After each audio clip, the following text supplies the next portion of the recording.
Well, welcome to RWA, and we are here live tonight.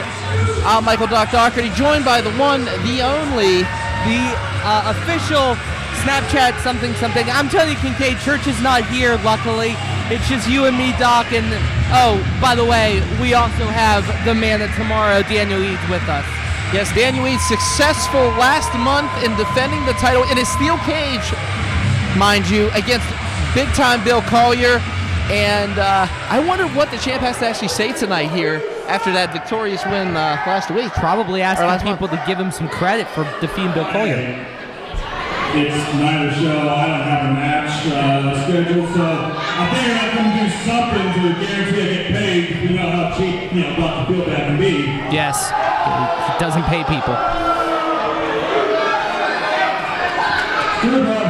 4 blown tires and no help, so man, tomorrow doesn't forget. Speaking of forgetting, let's address something here. 3 years ago, the man tomorrow, Daniel Eads, debuted in this very ring. For 16 months, I was undefeated, longest reigning regional champion. I've gone toe-to-toe with some of the best in this company, in this business. I am a 3-time champion. Only made the whole this 3 times. I've lost 3 matches in 3 years. Actually, no, I would. Actually, no, the fact of the matter is I want respect. Because whether you boo me or you cheer me, one thing you cannot deny is every month I come here, I bust my ass for this company. Even you can't deny that, Doc. 3 No, I can't. years, I've cried in this ring, I've bled in this ring, I sure as hell sweat my ass off. Seems like management has to take advantage of it from time to time. Like how I didn't get my rematch for this against Akuma. It matters in my own hands. But the fact of the matter is for the past 2 years that this and my name have been involved with each other, I've made this matter again. Every time I think of this, I made this belt mean something. Whether it was against Shane Taylor, Magnum CK, Bronco McBride, John Rowan, in the past 2 months, Bill Collier. You may not agree with how things ended, but I respect the hell out of that man. And there's a reason why we're doing what we're doing as 2 big men in this business. So let's just get down to brass knuckles and everything. Let's just get down, okay? If you have a problem with me holding this belt, don't complain to me. Because I am the best in RWA. Don't complain to management. Because we know Dr. Fieldback isn't going to do anything to change that. If you want someone to complain to all the boys in the back there. Really? I beat his ass multiple times. And I'm still champ. So I'm going to look at all the boys in the back of the eye and you tell them to step up. Because the only way I'm dropping this belt is someone steps up and takes it from me.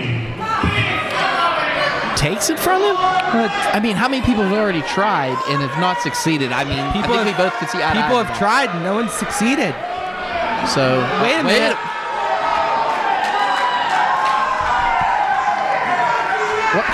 What the hell's Jeffries gonna do? Is he really gonna? You think he's gonna start? Forget Jeffries. What is J-Rocc doing out here? Well, yeah. I mean, the thing is, like, Jeffries was trying to stop, and J-Rocc was coming out. I don't care what Jeffries was doing. What is J-Rocc doing out here, Doc? Well, you heard pretty much. I'll say it. It was an open challenge. He called out the locker room, and the first one out, of course, is J-Rocc. J-Rocc, pretty much last month closing the door on Ryan Edmonds. Thank God. Oh. Wait a minute. Did he just grab the mic?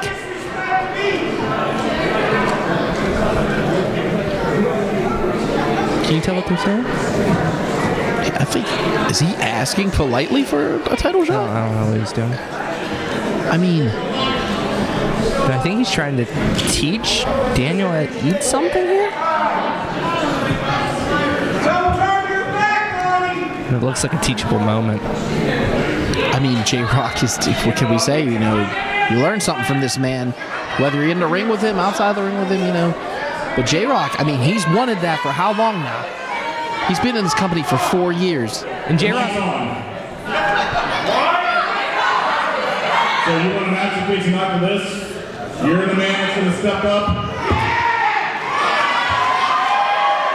Well, it looks like he does want a match.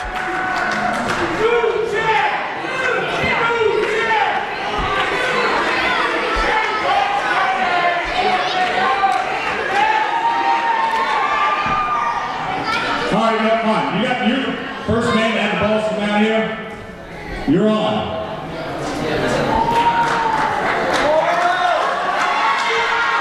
Make it official. It's official. There we go. J-Rocc, I know you like to come out here and tell everybody to give it up one time, and you think you're going to come out here tonight and make me give it up one time. The fact of the matter is, J-Rocc, tonight, I'm just going to make you give up. Yeah. Oh! That was a headbutt. I'll say that's contract is sealed. Wait a minute. It's not done. We're not done here. Cock up, loaded. Duck Misses up. it. Oh, we gonna see the pile driver? No. I hate to say it, but if J-Rocc lands that pile driver, we don't see a championship match tonight. So, but they're on tonight. Eads and J-Rocc. February Fury 2020. My God. I mean, what's your take on this, Tony? I mean...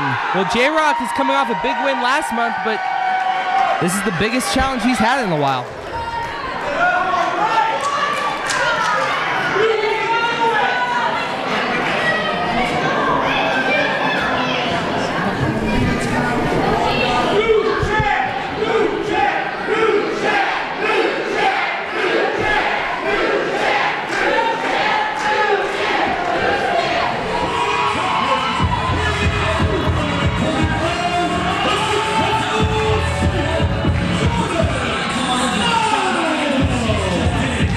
Jordan Styles making his way to the ring, and he has actually said this is the year for the two-time Emmy winner, 2020. But things have just not turned around yet for the man. No, and you can tell that Jordan is getting more and more frustrated. In posts that he's posted on social media, he has expressed that he must win. He needs to win. It's eating at him. It's eating at his soul. And you can tell more and more, even running into him in the locker room before the show tonight, how focused he is, how angry he is.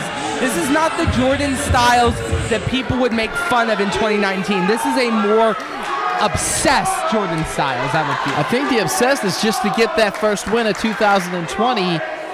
I mean, congratulations to him. I mean, he did win the award with Ron Hunt for Match of the Year, which these guys tore it down. Tore down the house, no doubt.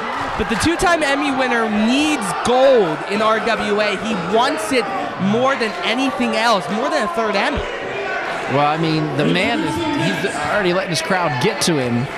That's the thing. He always lets the crowd get to him. And speaking of letting people get to him, this man right here.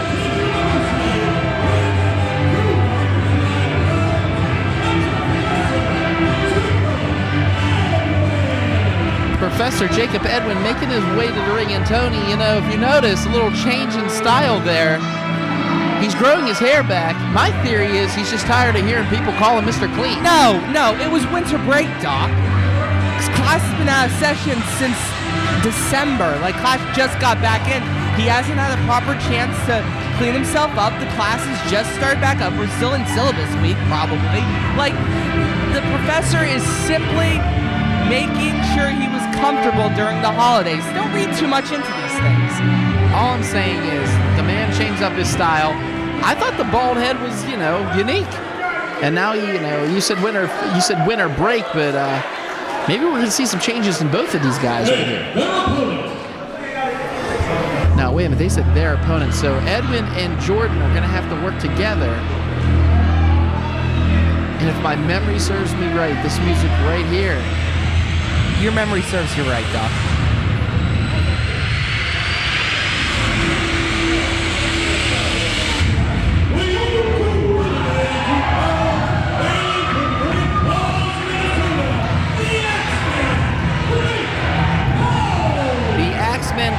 Poe, hailing from Great Falls, Montana here. That man right there, let me ask you this. Who do you think Dr. Feelbad's more mad at? Clint Poe, who has to fight both Styles and Edwinn here tonight in a handicap match, or do you think he's kind of mad at them because we all know Clint Poe can brawl? Yeah, Clint Poe, the Axeman, is the definition of a brawler. Also a bit of a psychopath, brings a weapon to the ring that could kill another human being, but we just let that go because he's a big dude with a beard, right? No, it's the simple fact that he has a guard on it. And, he's taking the guard off to threaten people with it. I don't care if it's guarded by... Have you seen this? Have you seen this? Yes, I've seen this. You've seen him threaten people? Yes, so you were sitting next to me, Doc. When did he take that off and threaten A couple months ago. He took it off and was being very, scary with it. Well, here's the fact of the matter. You could yell about an axe. You could yell about the trophies that Styles brings down to the ring. You can yell about the big book that Edwinn. But one thing's for certain, these three men right now are going to fight. Oh, yikes. That's not. Jordan is starting to lose it. Mother. The crowd when they know they can get to you, they're going to dissect you. No, I know. I'm aware of this. Church decided to call me Billy Kool-Aid once, and it's never gone away. I hate to quote Church again, but he's kind of said it. Jordan Styles is Wes Newton's bitch. And I hate to say it, but they are proving it here tonight. Look, he's not even looking over across the ring at that mammoth. Well, Clint Poe. If Jordan wants to get out of the slump that is 2019 and turn 2020 into the year of Styles, he needs to let these crowd just chant themselves into a coma because they're not worth concerning himself about. I've told him this multiple times. You said it on commentary. I've said it on commentary. Everyone said it. He needs to get his head together. Well, right now, he needs to get his head in the game and right across the... wait a minute. Perfect setup. Styles and Edwinn now attacking Poe. Got him down to one knee now. Throws him into that opposite corner. And now Edwinn... Little kick for good measures, but he misses the splash. Styles missed the splash, and here we go. Clint Poe up and chucks him like a bag of potatoes. And Edwinn tagged in here. Is he regretting that tag? That's what I want to know. But wait a minute, I don't think he saw the tag. Oh, big Edwinn striking the eyes. Now this is the advantage of a handicap match is, well, quite simply that the team has the ability to tag in and out. So Clint Poe, while a humongous person, might be bigger than both of them combined, does have a disadvantage in that he has to face two people instead of one. Point taken, and off the second turnbuckle, and he didn't go off his feet. No. Edwinn could not take the big man off his feet with that. No, but ran right into the corner and prone in the corner, giving himself up to a bit of a double team right now between Jordan Styles, now running his shoulder into the rib cage of Clint Poe. Clint Poe is just not... was he prepared for this? Belly to belly. What a beautiful belly to belly. Only a one count. And that's a big man, Jordan Styles, just belly to belly. They're saying it was a 2 count, but Tony, you saw that was just a 1 count. Yeah, Poe jumped right up out of that. It was a 1.5. If anything, it was a 1.5. Okay, Styles, have you not learned anything yet? Why are you... And I'll say it, our first plate of chops served here tonight at February Fury. And taking out the knee is Jordan Styles. Poe's knee's hurt. They have now found something to attack, an area. And one thing we know about Jordan Styles, he knows how to pick his opponent part by part. Well, the best thing about a tree is that if you chop it down by the roots, it falls to the ground, and that's what they just proved. Okay, what's he doing out here? Who? Oh. Tommy Trueblood is out here again. What else is new? Tommy Trueblood for the last several months has been scouting talent. Yeah, but when is he going to finally pick somebody? He's scouting now. Time out. Forget Tommy. Gory to the back of the head, though. Jacob Edwinn, impressive. Sorry, I diluted from the match, guys, but my God, Trueblood on the other side, he usually comes out the curtain. I'm just shocked that he came through the regular entranceway there where the people come through. Let's not talk about that. But now those big boots to the chest is what Jacob Edwinn's delivering, and Poe's holding his knee. Poe is hurt. Well, they've done a very good job of focusing on Clint Poe's knee, and they've definitely chopped down the big oak tree, so to speak. Yeah, you could say that. And right now the Axeman in trouble. 2-on-1 here. I mean, why would you put Poe in a dangerous predicament like this? Because we both see Edwinn and Styles can hurt Poe. But wait a minute! Suplexing both of them. Poe with a damaged leg. That was impressive. I think this is more of a Dr. Feelbad trying to test out Clint Poe to see where his breaking point is. If he can defeat both these men in combat in a match, he might be destined for greater things. But here's the question. Oh, wait a minute. He got that axe. Edwinn. They're turning around. He misses him. Big boot by Clint Poe. Styles now has him. Spine buster delivered. 1, 2, and no. Only a 2 count. Wait a minute. Did TrueBug just slide him an axe? TrueBug just handed him the axe. He slid that to Styles, though. Yeah? Why did he do that for? Whoa! Is Jordan Styles about to... No. Turn around, Jordan. Has him up. Beautifully executed power bomb. This is over. There's the 3.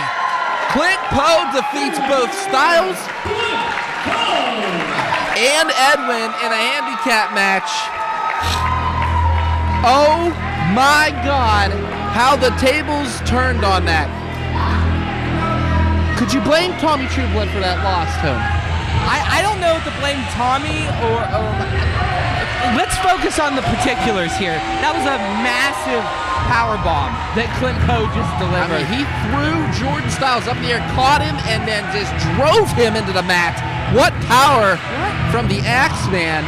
And Clint Poe victorious here in a handicap match. Limping away, though.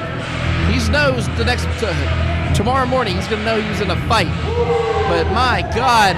Definitely as you can see, the fans throwing up the sign there. And once again, the X-Man. Once again, Jordan Styles. Wait a minute. This is the first time. He's laughing to himself. I think Jordan's lost it. Is he crying or laughing? That wasn't. What is this? What is going on here? Oh, Jordan, don't do this. After 6 months of scouting, has Tommy Trueblood found a disciple finally? I wouldn't say a disciple. I'd say more like a... Well, I guess we don't want to use the term disciple for Jordan again. Yeah, Jordan's no longer a disciple. Jordan's his own man, but... Look at his... Tommy's giving him a pep talk like no other. Look at the demeanor change.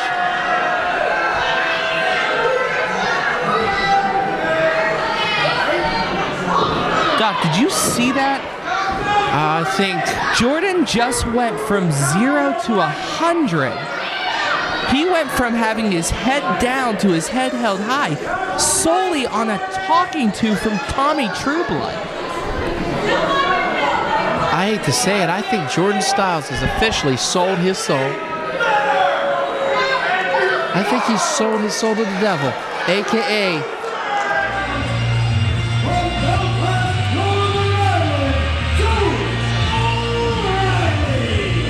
Joey O'Reilly making his RWA debut. And this character right here, let me tell you, born out of Belfast, Northern Ireland, and I am very, very looking forward to seeing him in an RWA ring. I mean, the man has appeared in Evolve. He's appeared in 205 Live. I mean, the man has quite the resume, but is it enough to be able to stand up to his opponent tonight, which is, of course, Shane Andrews? You know, I give Dr. Feelbad credit very rarely. I'm going to do it right now. The amount of talent, international talent from other places of the U.S. that we've brought into West Newton has been amazing. We are bringing in multiple international talents And I got to give credit to Feel Bad on that, even if he's a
tonight, especially on Joey O'Reilly here.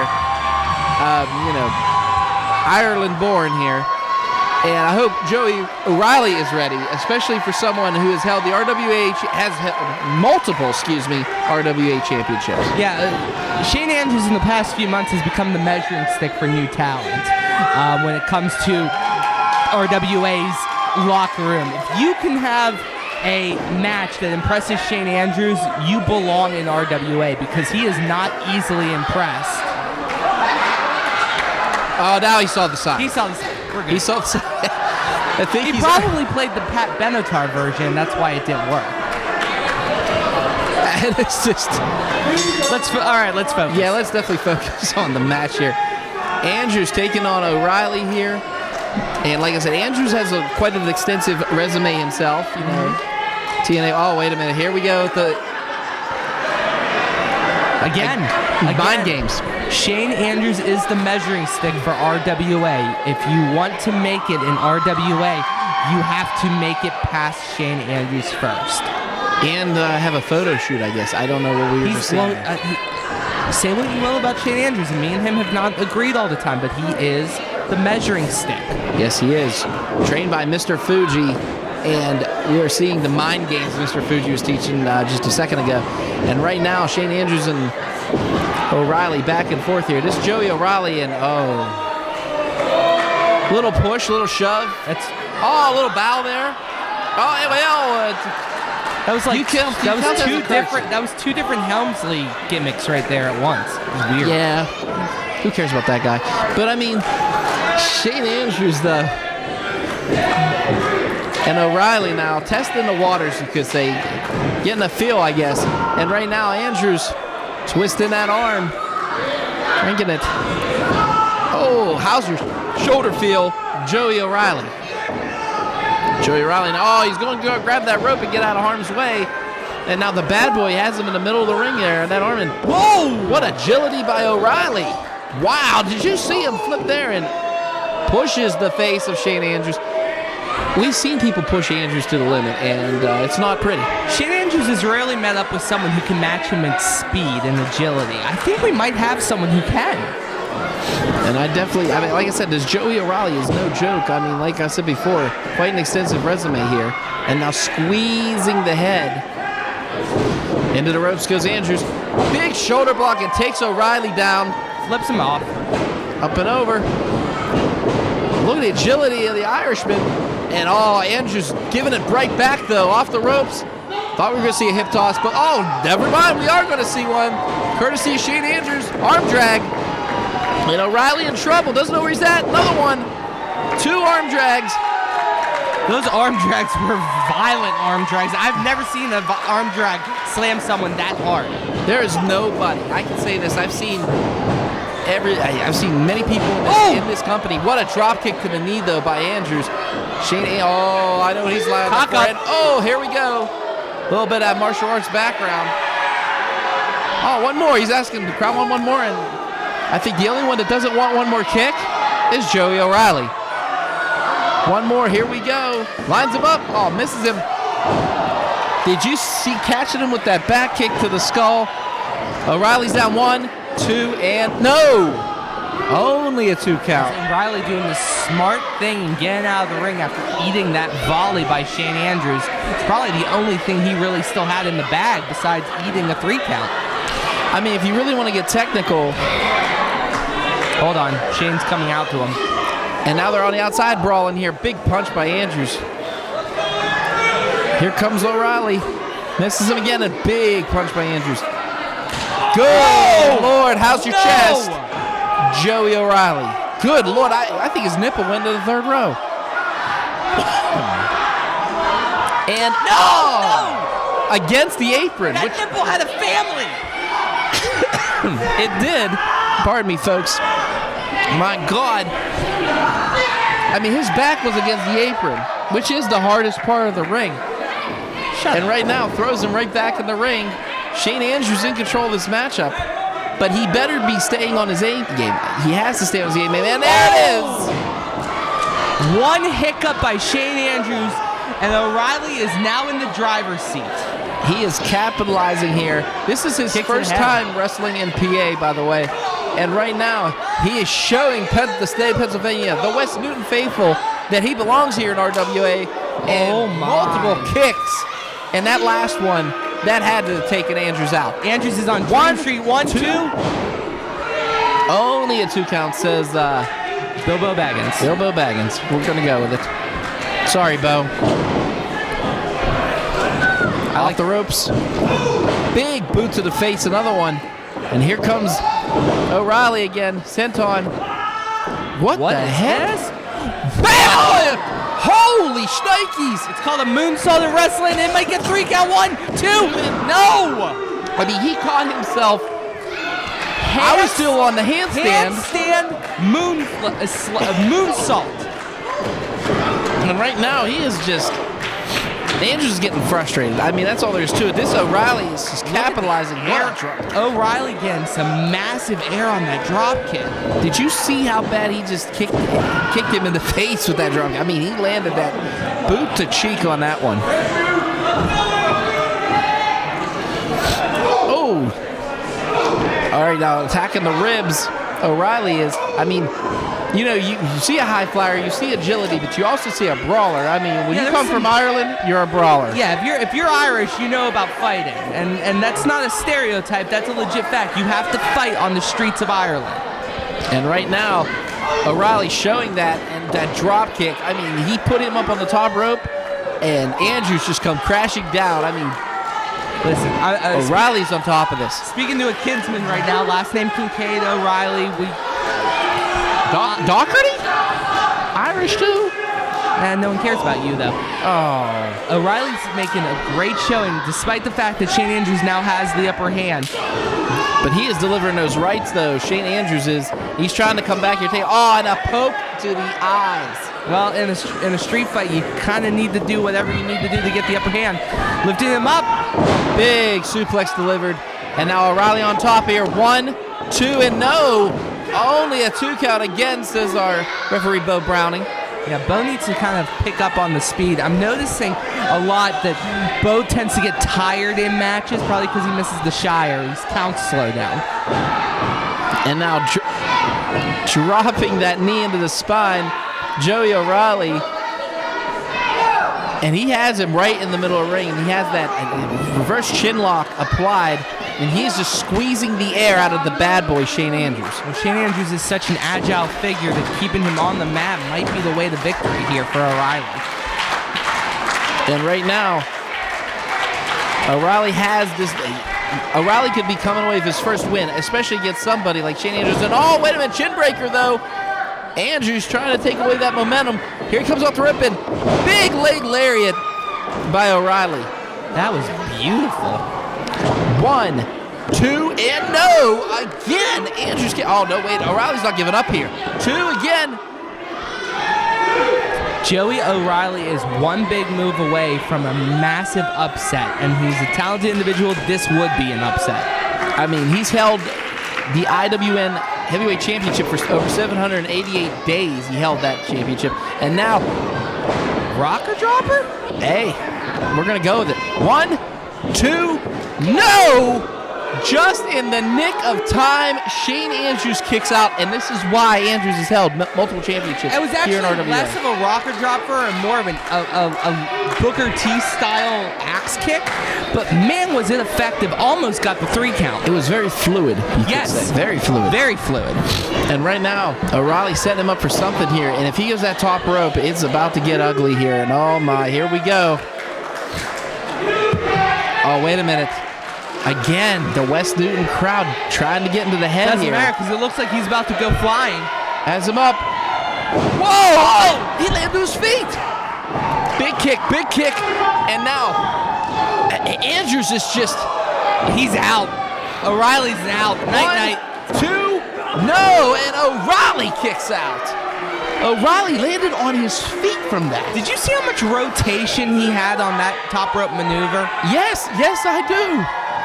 I can't believe he landed on his feet, though. My God. And then Andrews, with the plethora of kicks, has him up. Nobody. Oh, wait a minute. The brainbuster, it looked like. Yeah, that's Andrews' patented move right there, the brainbuster. He lands that. O'Reilly's going nighty-night. Knee to the head. What a way to kick out of it. Drops that leg right across, the throat right across the leg, O'Reilly did. And now, O'Reilly still trying. No, don't call him on. He can't do nothing. He has a cane. Has him.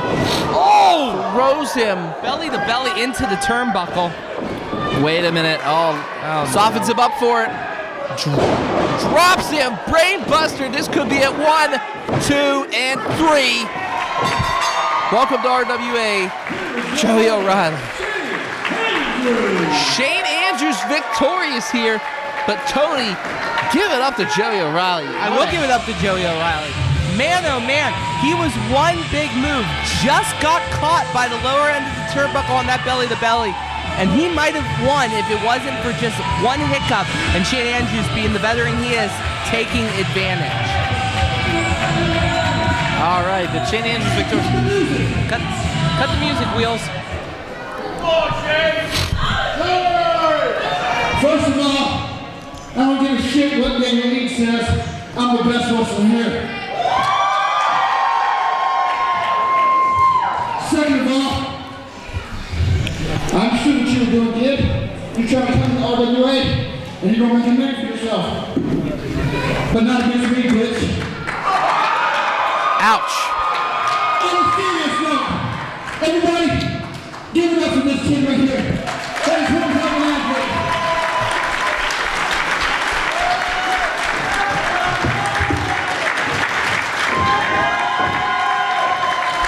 Wow, all right. Show respect there by Shane Andrews. After kicking the crap out of him. And brainbustering him, and yeah, I mean, there's all there is to it. I mean, credit to Joey O'Reilly. Shane Andrews is still the measuring stick in RWA for new talent. You gotta come through the front door at RWA, and the front door is labeled Bad Boy.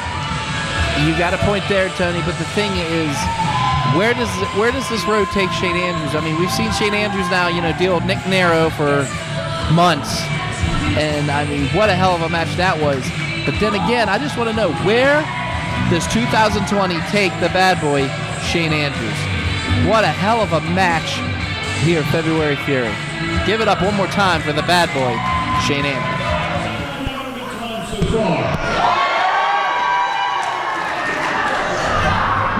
I don't want to talk too long, coming off an incredible anniversary show last month and a great start to tonight.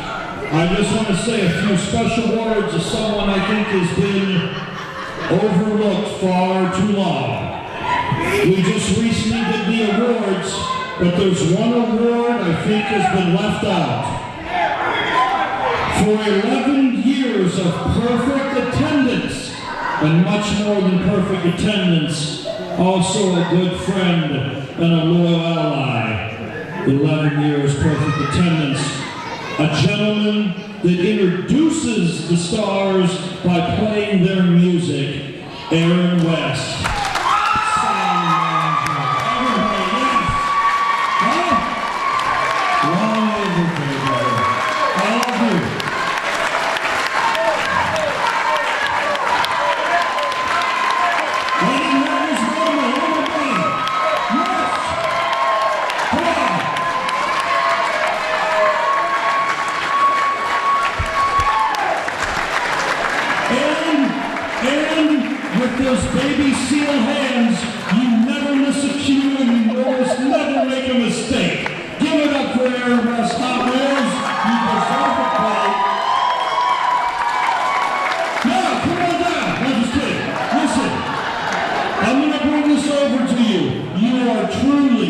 the heart and soul of RWA, brother.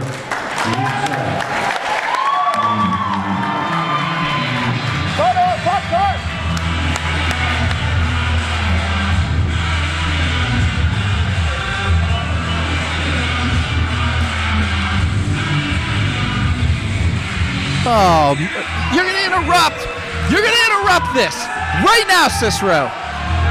You're going to take this moment away from Aaron. Well, if there's one person who knows something about living legends, it is the wise guy. First of all, I'm surprised she's still walking. Well, I mean, other than her night job. That butt. Ugh.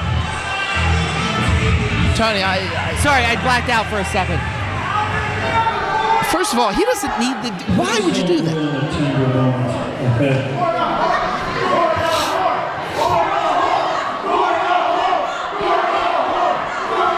Ouch.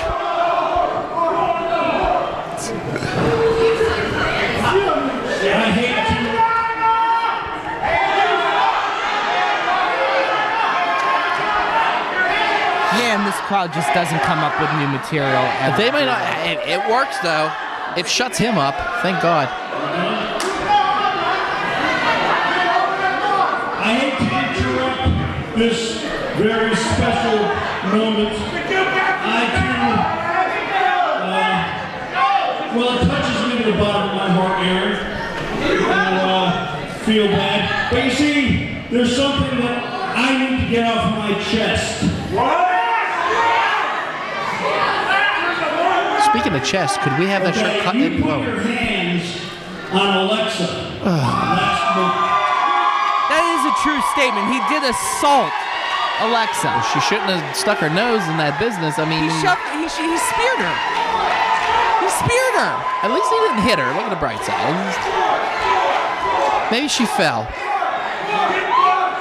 All right, feel bad. I can't save you on this one. You did spear a woman. When I talk, that means you keep your mouth shut. Okay?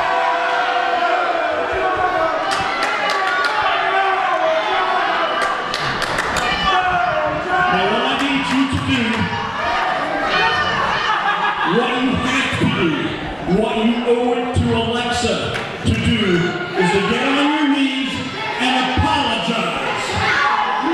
Apologize.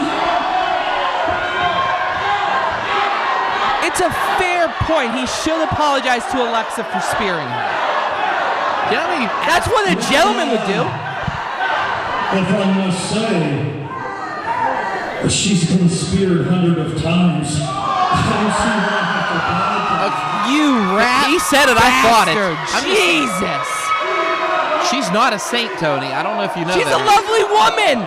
Oh, she's lovely, all right. A couple wrestlers in the back that could write a Bible. I'm going to give you...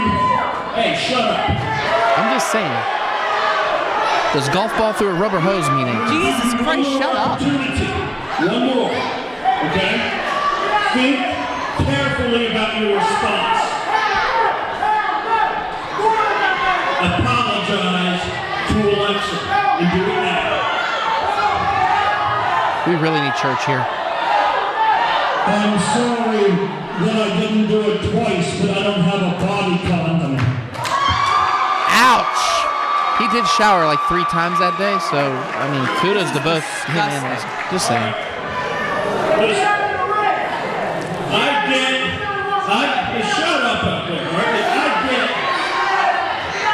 I get.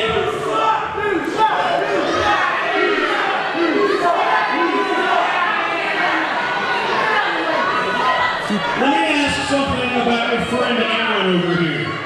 Aaron is such a great guy. He's got this nice award. But I wonder if Aaron knows how to stage dive. I wonder if someone ripped him out of that wheelchair, Dino. What? Oh, God. Hell no. Wait a minute. No. What would happen? What would happen if we threw him over and body surfed his ass? What about that, huh? Guys, get up here. Security. Security, get up here.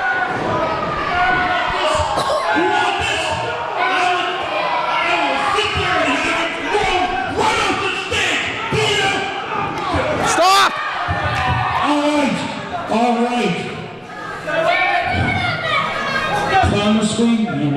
him or touch anybody, I'm sorry. Let him go, you fucking coward!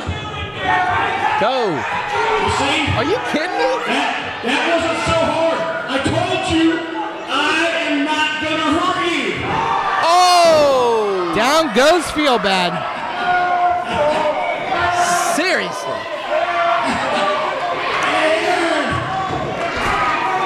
Oh! Are you kidding me? How's that? Whoa, whoa, whoa. Thank God Justin Idol's here.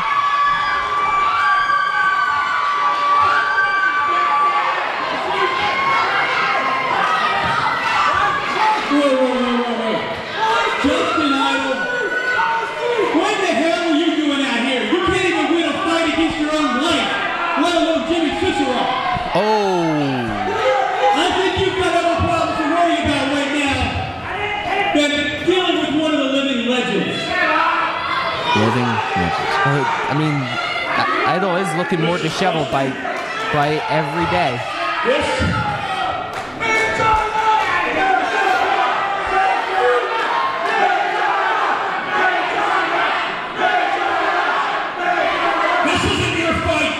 Okay? So you picked the wrong time to come down here. You got your own worries, don't you? Doesn't he have some issues? Dino? We've got plenty of issues. Plenty of issues indeed. What's your name? Kristen? Is that his main issue right now? Is it Rosa? Could that be his main issue right now? Performance issues. Could it be performance issues? Is that what it is? Performance issues? Oh, jeez. Huh?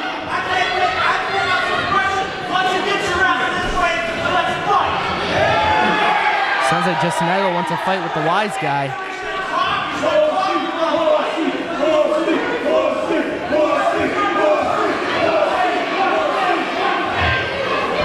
Why would I get in the ring and fight you, Justin, when you are not even man enough to keep your woman happy? Seems to me I only fight real men. I don't fight boys. And you sure as hell are a boy. Well, he certainly dresses like one, doesn't he, Jimmy? Wow. this is absurd. First of all, you're pouring gasoline on a fire. You don't mention... Yeah, but the living legends are speaking kind of truth here. Justin Idol did... He's got another fight at home. Justin Idol is not in the right frame of mind to... Jeez. Okay, first of all, we apologize to the kids in the crowd. Second of all, how dastardly and how much of a bastard can you be to do that? First of all, they smashed Aaron's award, interrupted Aaron's moment, and now this.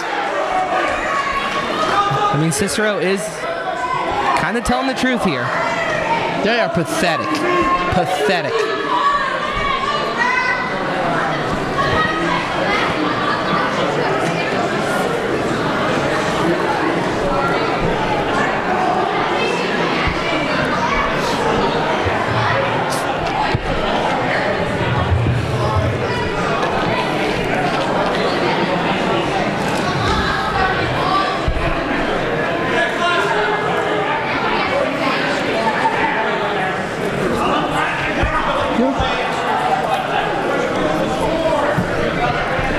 Aaron, you okay?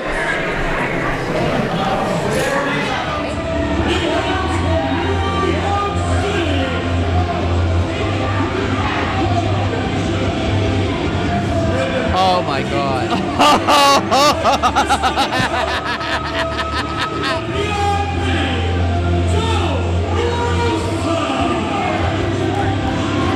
To add injury to insult, Kristen L is accompanying VIP Joe Rosa to the ring. Little bit of a scoop Joe Rosa gave me after last month's match. Kristen L applied for a manager's license in the Commonwealth, and the person she is managing, none other than VIP Joe Rosa. I cannot. No. Well, that's a little bit more than managing. I think it's a delayed song. It's a delayed theme song.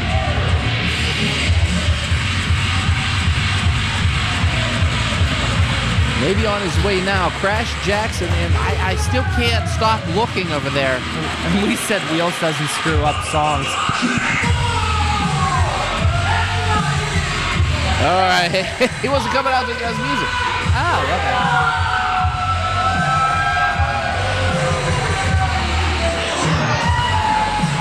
Crash Jaxon making his debut here in RWA.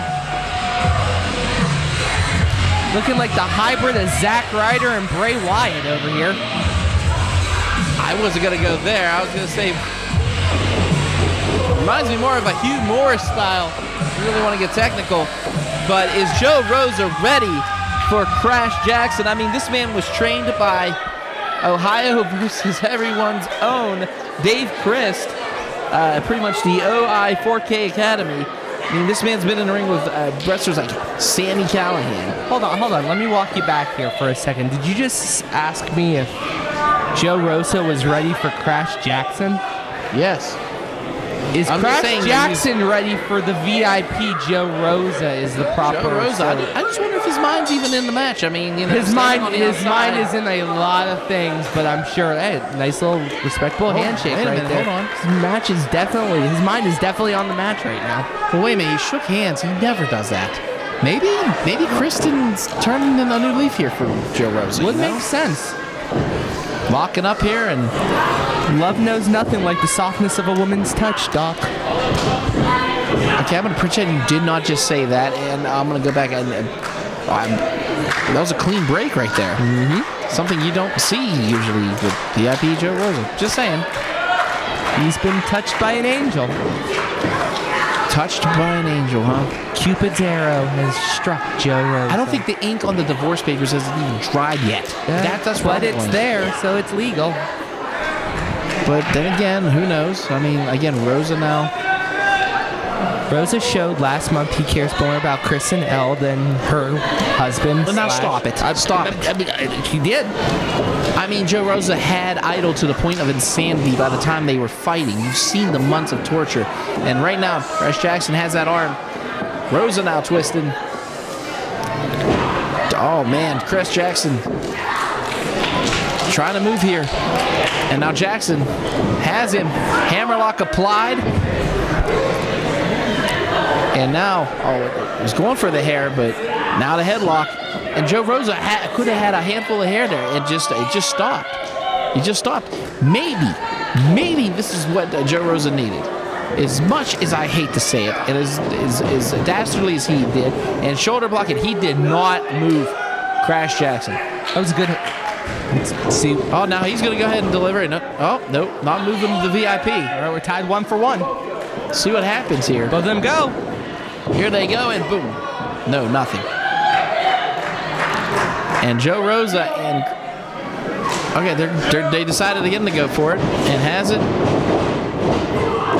And Jaxon winning that one, catching him off guard there, and oh! Did you see that step over elbow drop 2 and only a 2 count? And Joe Rosa rolling out to the apron, to the outside, trying to catch some bit of a break. Rosa up. What agility this big man has, Crash Jaxon. Oh, big boot to the chest. Has him, rolls through. My God, this guy can maneuver. Out the ring he goes. Back he is. Big boot. And Rosa takes him down. Oh, wait, he's choking him again. Here we go. He's not choking him. He's leaning on him heavily. Neck first. Are you kidding me? Do you want to be this man's lawyer? God knows you're good at defending him, and now, never mind. We have not turned a new leaf here. We are still the same Joe Rosa as before. Joe Rosa seems to be focused on winning the match. I don't know what you're talking about. The fact that let's go down the last couple months there. Let's not, okay? Joe Rosa now coming off the ropes, running towards it, and a big big shot. First of all, that's my job. And one, only a 2 count. And Crash Jaxon again. Stares right at Chris Nell, and his heart just starts fluttering. I get it, dude. You get it, huh? Yeah, I'm. Rosa sends him off the ropes again. Big elbow, and crashes down. Doc, when you care about one woman. Here we go. VIP leg drop. We've seen that numerous times too. Only a 2 count. His heart flutters when he sees Chris Nell, Doc. If you loved one woman, you would know this. I'm happily married, thank you. The first time or the second time? Ouch. Okay, so other than This Is Your Life, Michael Darkerly, let's get back to the match here. Joe Rosa applying that reverse chin lock and just squeezing away on Crash Jaxon.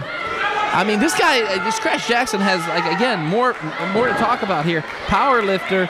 He used to play college football for Pikesville University. I know where that is for sure.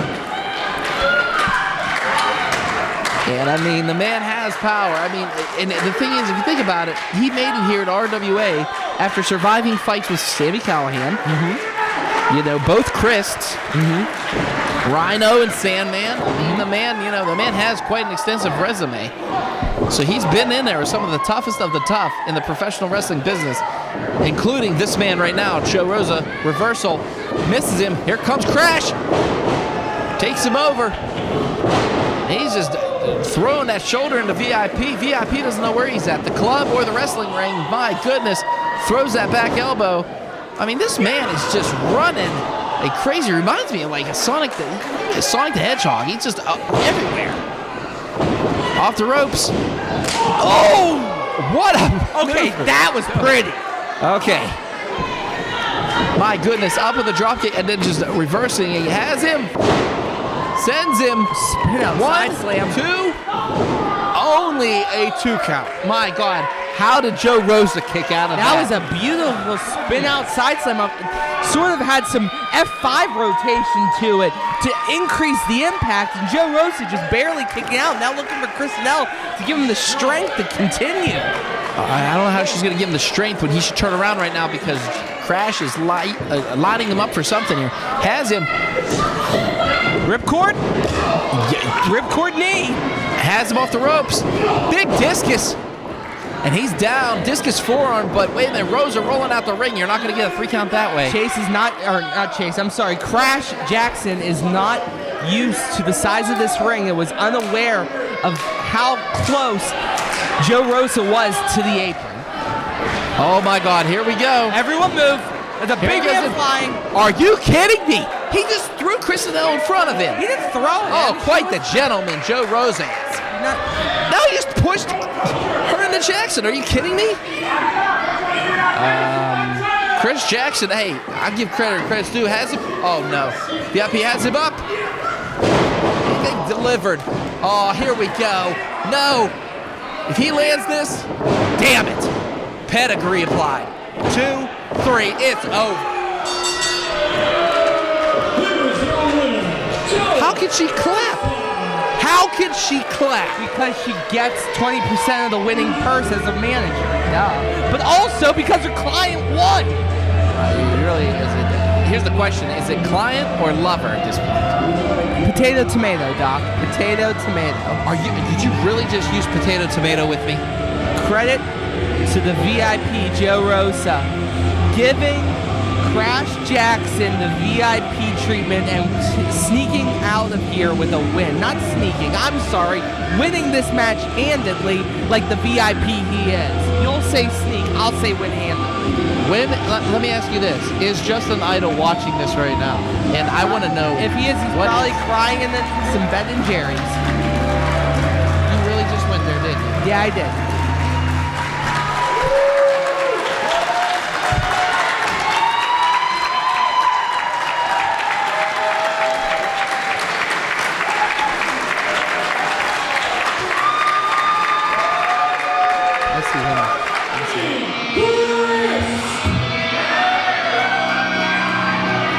This is a man who cannot, how can I put this, guys?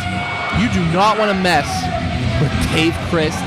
He has been in an RWA ring before, and this man has quite the background. Multiple titles, multiple areas, including TNA. And Dave Crist, Ohio versus everyone. And the reason it is Ohio versus everyone because he feels everywhere else sucks but Ohio. Just saying. Has he seen Cleveland? What's that? I mean, he's obviously seen Cleveland looking at his tights, and he has the balls to say that Ohio is better than everywhere else, huh? That's Dave Crist for you, man. The one thing about Dave Crist is do not mess with him.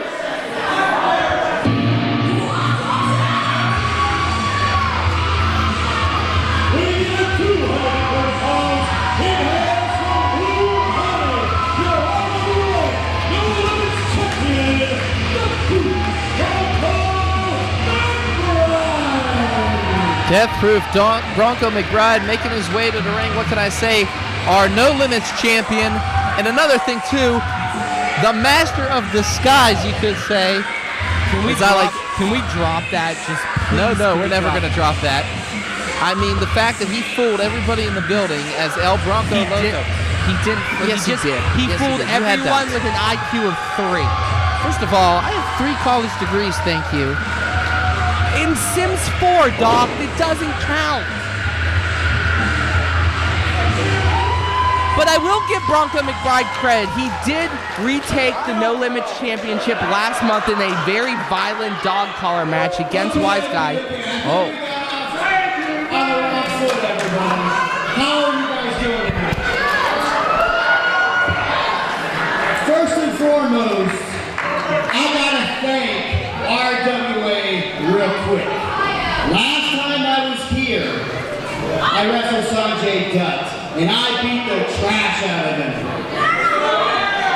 But because of that match, I became an international television star with Impact Wrestling. That's right, he did. Yeah. That's right, it's OVE. We kept it simple so everyone can chant it. That's just good business sense. Right. Ohio does not suck. I think you're absolutely wrong about that. I think you suck. I think you suck before I pitch in that geek. Ouch. Listen here, guys. I'll knock your eyes straight if you don't shut your mouth. Jeez.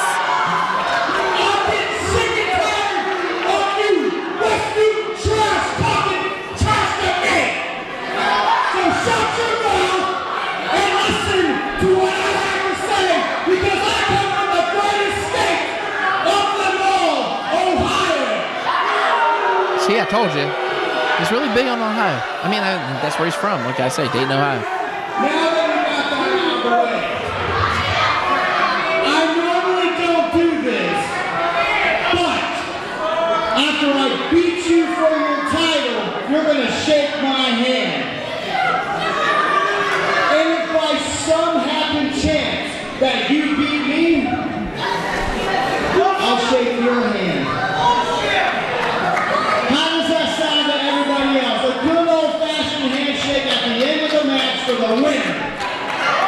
Yeah, it's a No Limits Championship. That makes sense. Oh, That made more sense. Thank you. I was really confused for a second, but Dave Crist making sense finally. first of all, I was just going to say this. Dave Crist understands the rules. There are no rules when it comes to the No Limits Championships. And my God, did you see that kick to the face of Bronco McBride? I also saw our entire RWA audience scatter. They are finally realizing the move when the wrestlers come to the outside.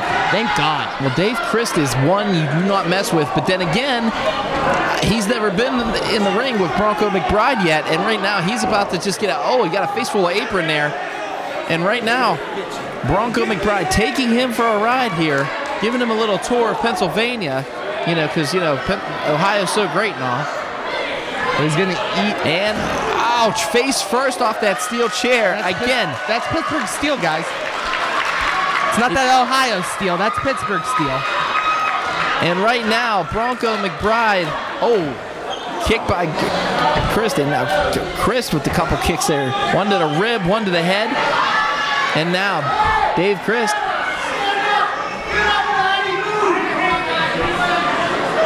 Well, Oh, big punch. He's not moving.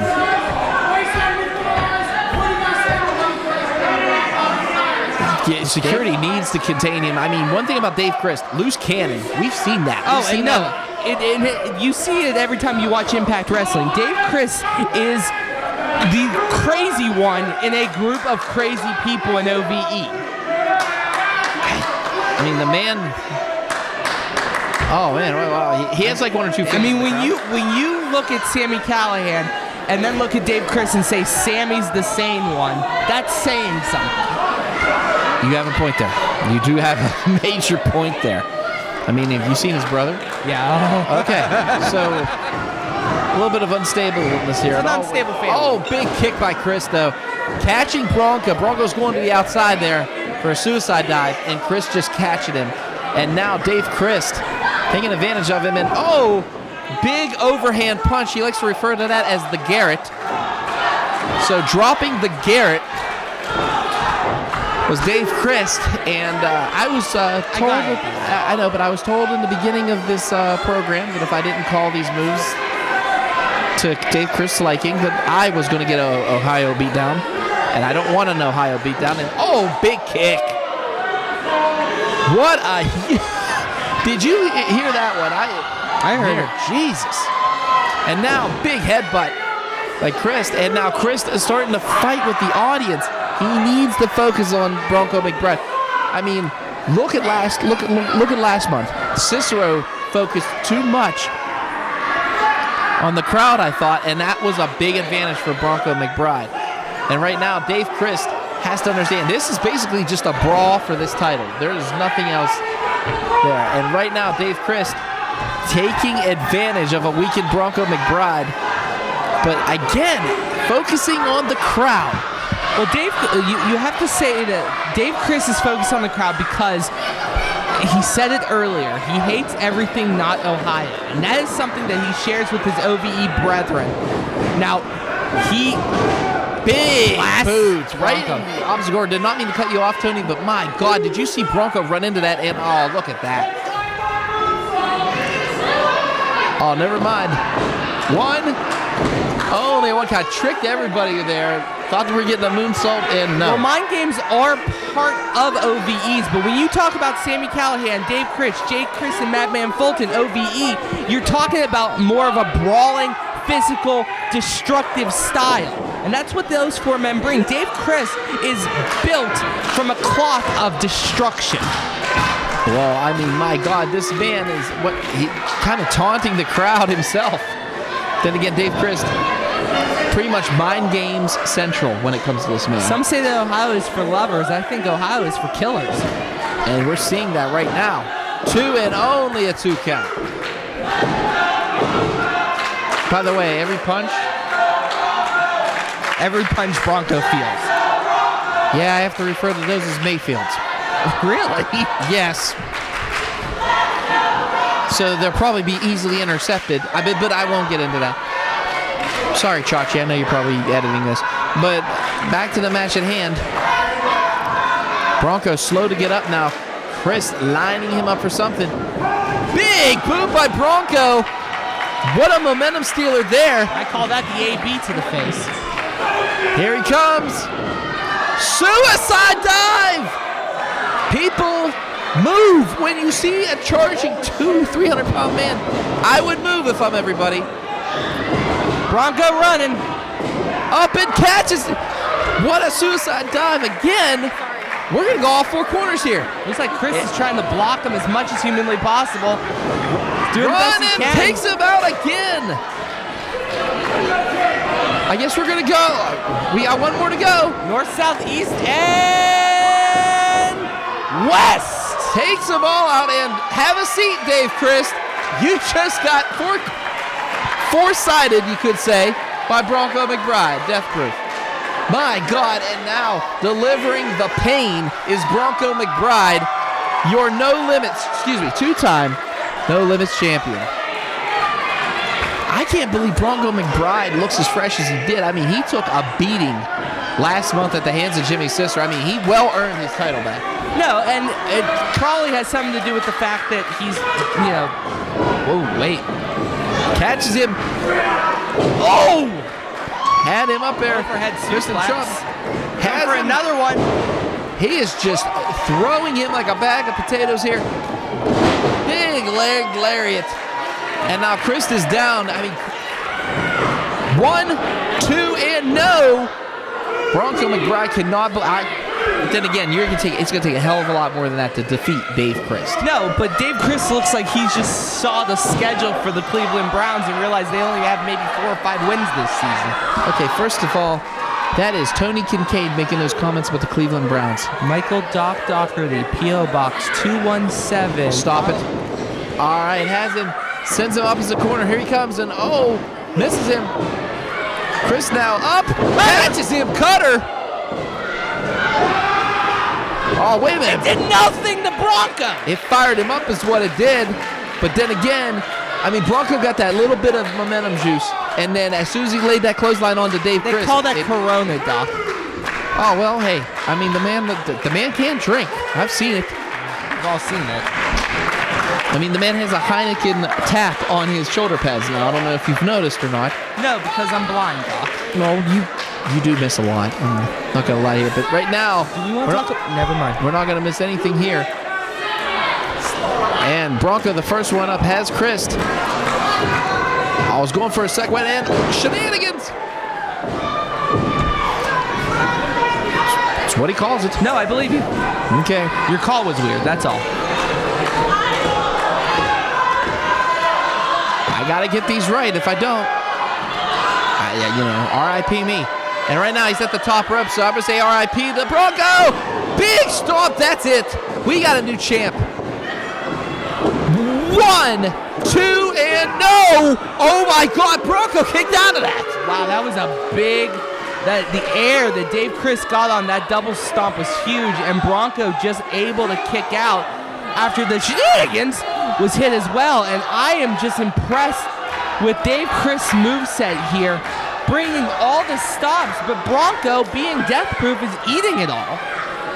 I mean, just the fact that Dave Crist, he just thrusted both those size 12s into the chest of Bronco McBride. I just can't believe it. And right now, Crist to the top rope and all. Bronco catches him. Couple rights. And Crist in trouble. He's sitting down there, but I can see he's already securing his foot into that second rope. Can he does it? What is Bronco doing? Bronco has something up his sleeve. They are fighting on that rope. And now Crist, still at the top there, delivering the Mayfields, so he likes to cause punches. Right now, Bronco has him. Ooh, big elbow. I mean, that was a huge back elbow. Oh, my. What is this? Bronco has him. Oh, no. No! Drops him! Holy shnikes. 2, 3, it's over. Bronco McBride has defeated Dave Crist.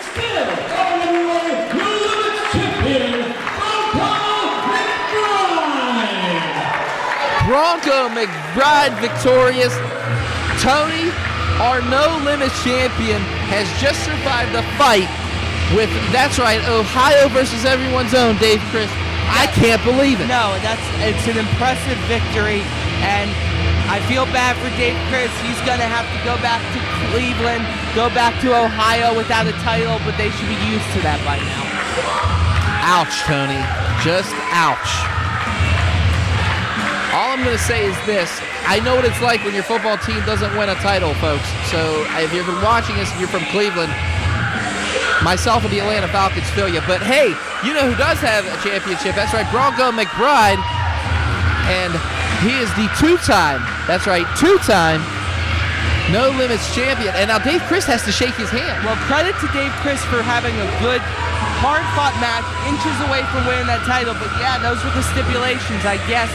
I guess you have to shake Bronco McBride's hand wherever it's been, and Lord knows I don't know where that was. I mean, took him off the top rope there and just planted him into the canvas, and that was a 1, 2, 3 there. Now, is Dave Crist going to shake the hand? Well, I'm sure Dave Crist is a man of his word. Well, I mean, if you think about it, he was kind of diverted him and hit him with the mic to start the matchup. Oh, wait. Oh. Well, it was a No Limits championship match. That was legal.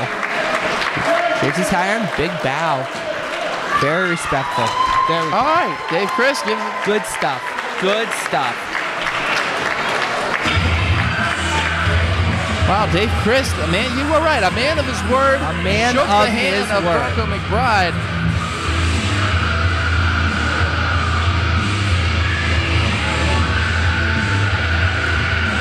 What a hell of a match, and what a hell of a February Fury so far we've had here tonight, Tony. And, I mean, Dave Crist might be walking off unsuccessful, but I tell you what, this RWA crowd was happy to have him back. I mean, that's all Welcome there's back, to it. Dave Crist. Oh, my. 2 3 years. But I just want to hand the microphone to both of you one at a time. I'm going to hand this over to you, and I just want to say thank you for being great fans, your family. I love you. You speak, then you speak. Just say a couple words, get it on camera, and just then let's continue the show and do it. Marissa, this isn't a great appreciation.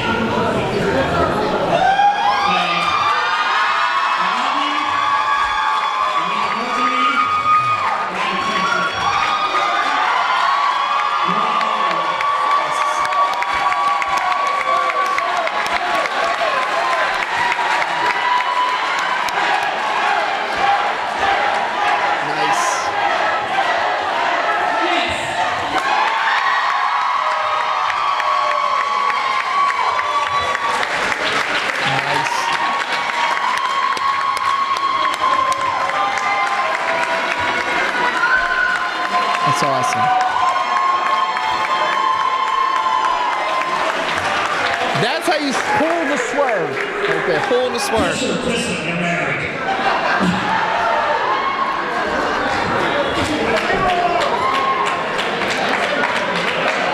I turn this off? No, I would leave it on unless he says something different.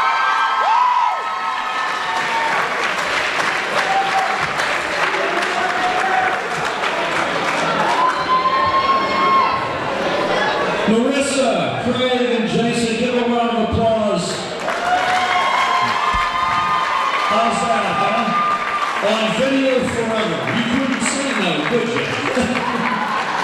American sweethearts, how we never spat.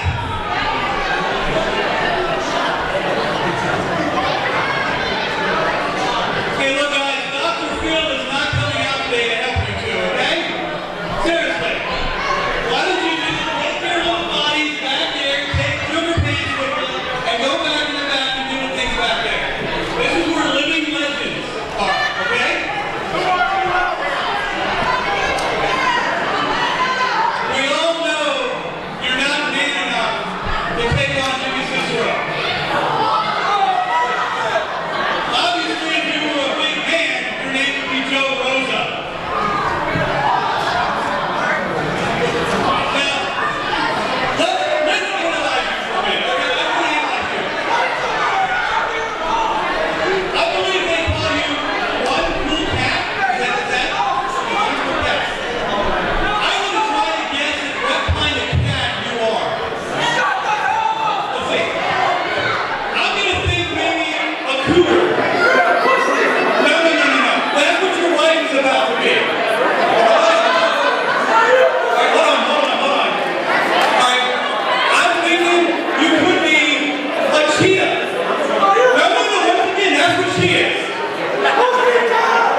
here.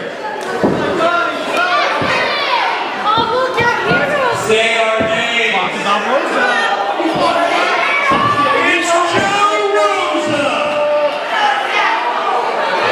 Always good to see our friend, Joe VIP Rosa. Whoa. Back, heel. Don't use that, man. Use this one. Hey, Joe. Thank you.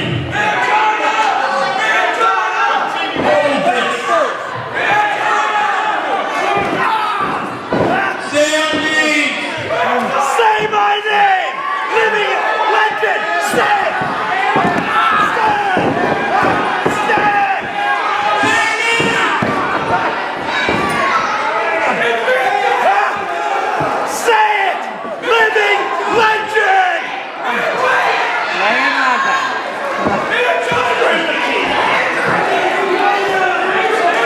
Look here, Justin. Look here.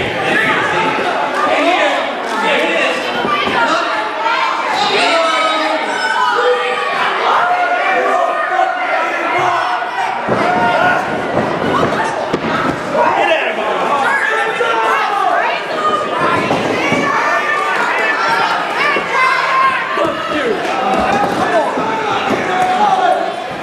Come on.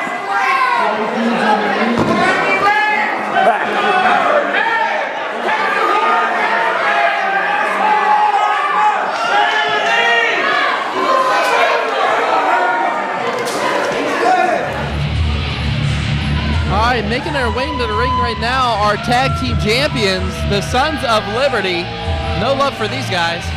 No, that's putting it lightly, Doc. These two are not liked. Hentai likes to tease people with that flag, I've noticed. Well, Hentai likes to tease people with a lot of large, inanimate objects. Right. Yeah, we're not going to go there. We could. Yeah, we could. But if we talked about that, that'd be an all-day story. It could poke me out right now. It has its own zip code. Yeah.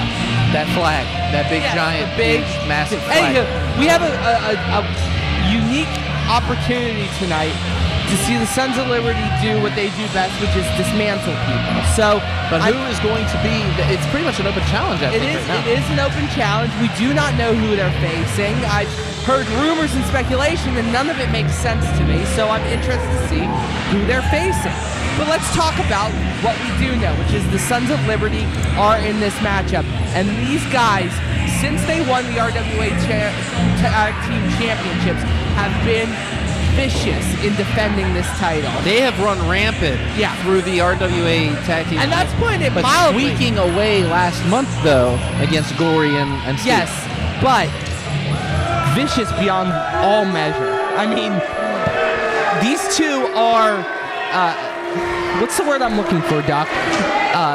They have the immense ability to dismantle an opponent. Well, right now, they're about to dismantle this crowd with that microphone. All right, kids, listen up. Kids? Arguably the greatest tag team champs in the history of the RWA are back.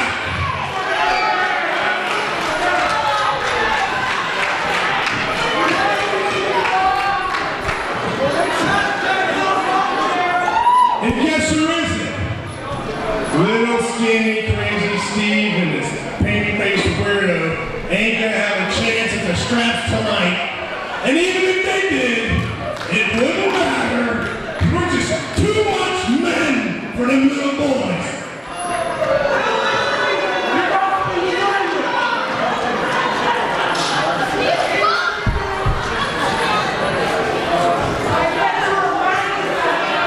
And it says a lot about you people. Besides your clearly piss-poor diet and rampant type 2 diabetes. Wait. We've heard this music before. We hear this music a lot, Doc. Once a month we hear this music. That can't be. Nah. No way. Yeah, he's on the show. No. Oh, shit. Oh my God! It's Marshall Gambino and Stevie LeBell. What are they doing here? They're the members of the Four Horsemen. If you've been living under a rock, myself and Mr. Kincaid here also commentate for a federation called 2PW, Prospect Pro Wrestling. Settle down. Settle down. What are... No malice. I got a newcomer up. This is the Rowan and Stevie LeBell. And I was calling him. Hey, listen. I told him. I said, Super Hentai and Gregory are two guys that you want to model your career after. But I mean, they've been everywhere. Multiple championships between them. I mean, you know, whether you love them or hate them, they're that damn good. You know, it's hard because you think about the three of us, there's 60 years of experience in the ring right now. You know, as we were driving over, you know, I told you, these guys are like family to me. But sometimes family's gotta fight. Oh! That was a big shot. And one thing about Marshall Gambino, you don't live to tell sometimes when he punches you. And, oh, another one. And here we go. Ronan getting a piece of Gregory. And Marshall made quick work of Hentai on the outside, who's on the outside now. And oh, here we go. Exchanges back and forth. And Tony, like I said before, you know, these guys are from 2PW, the Hossman here. And now, double hip toss. And Stevie, Ronan, LeBell, and Marshall Gambino, big headbutt. And they are they're toying. They are toying with the RWA Tag Team Championships. Well, Marshall has been known in the RWA to be sort of a mercenary, a gun for hire. Ronan Stevie LeBell I'm sorry, I'm shocked seeing LeBell and Marshall in an RWA ring. This is about to happen. That's right, the RWA Tag Team Championship on the line. Ronan and Gambino taking on, of course, the Sons of Liberty, Hentai and Gregory. And wow, does Gregory look pissed. Big forearm, and here we go. Oh, he just nailed Ronan. And now, just hands full.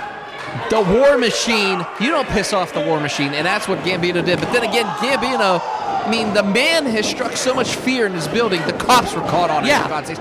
Hip toss of the beauty. Gambino now picking up the old war vet and slamming it. This has to be the first match Marshall's had this decade. Now, I know the decade's young, but I mean, he's not a wrestler much anymore. He's an owner. Yeah, but we've seen him in like one or two brawls whenever the No, he's locker still room. a brawler. Don't get me wrong. He's still a brawler.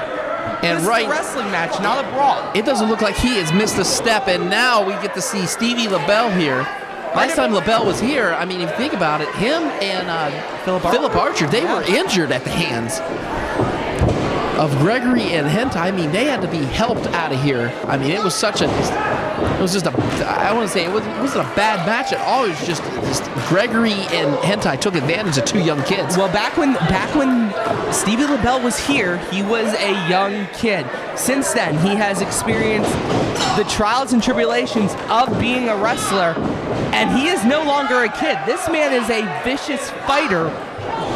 He is built exactly, has the same fighting style as someone who we all know and love in RVD. Has a jiu-jitsu background, is very tough, but he's wearing the suit today, which means he's all business. I don't think the Sons of Liberty give a crap about any of what I just said there. Yeah, but I mean, you have to think about it. He is pretty much has the same outfit on as his mentor. I mean, Gambino's taken in all the Hossmen from the other place that we mentioned earlier. And right now, look at LeBell go. I mean, look at him taking down Hentai here. And now just has him in that armbar. And LeBell now trying to do something. Oh, big forearm. And it just wasn't enough. I mean, LeBell has that locked. And Hentai is trying to get free from here. But one thing about Super Hentai, we both know this, just unimaginable strength this man has. No, you would not think how strong he is, but he might be one of the strongest people in the RWA locker room. And big kick to the back of the head, and that is why they hold the tag team gold. Stevie, look how just fluent they are. LeBell just got folded in half by that combination of strikes, and now Marshall Gambino is pacing the ring watching his student get dismantled by Super Hentai. And big shot by the War Machine, Dennis Gregory. And of course the referee's back's turned. Oh boy. Remember, Bo better watch because Gambino don't mind. He doesn't care who you are. Yeah, He'll take out a ref if he needs Marshall to. Gambino does not give a crap about a lawsuit. He's had them before. He's had... Oh, you do not want that in your face. You'll die of suffocation. That's 10 punches you don't expect. And right now, tagged in is Dennis Gregory. Off the ropes he goes. Big kick to the back of the legs. And they are taking advantage of a weakened Stevie LeBell. And like we said before, we've watched Stevie LeBell just go through the trenches. I mean, the man, but then again, when you have like 20-some, 30-some years under your belt, like Gregory and Hentai, I mean, it's just, this is what you have to expect. I mean, I feel for Stevie LeBell. Like, he is being brought into this. And look at Hentai just mocking him. Dennis Gregory mocking Marshall. They are on the wrong side of the railroad tracks right now. But the thing is, Tony, and I will say this over and over again, we've seen Gregory and Hentai, we've seen them pretty much antagonize numerous teams here, especially the one from last month. I mean, with Gory and Crazy Steve. I mean, they were so close to beating the Sons of Liberty. And it's just squeaking away. And I mean, my God, if Gory has actually ran into Gory in the back, and he wants another shot. I highly doubt they have escaped Gory and Steve yet. Well, I wouldn't worry about that right now. I'm more worried about watching Stevie LeBell and lose his career. Like, this kid's a young kid.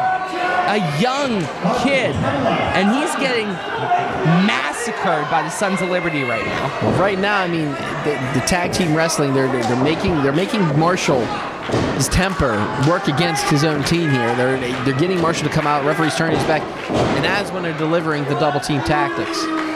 And now we're down to Sons of Liberty in complete control on 2, and I thought that it could have been the 3 count right there, but Should have been the 3 count. If Stevie LeBell cares about his career, he should just phone this one in. Like, no one's going to, throw in the white towel. There is no, well, speaking of white towel, I mean, Gregory has somebody's towel. I think Gregory got bloodied up, a little bit of a bloody nose earlier. LeBell might have gotten a lucky shot there. And right now, right now, blind tag, but it was made. Referee has seen it. Sends LeBell to ropes, up and over. Look at that agility. Has him in. Spear! Oh! My God, and the War Machine again antagonizing Gambino, but after that, my God, did you see how hard the back of LeBell's head hit that mat? Bounced like a Super Bowl, and once again, the ref is just not in control of the double teams from the Sons of Liberty. And LeBell is regretting life right now, folks. I mean, my God, we've seen this before, though. We have. And right now, oh my God, dropping all that weight on the spine of Stevie LeBell.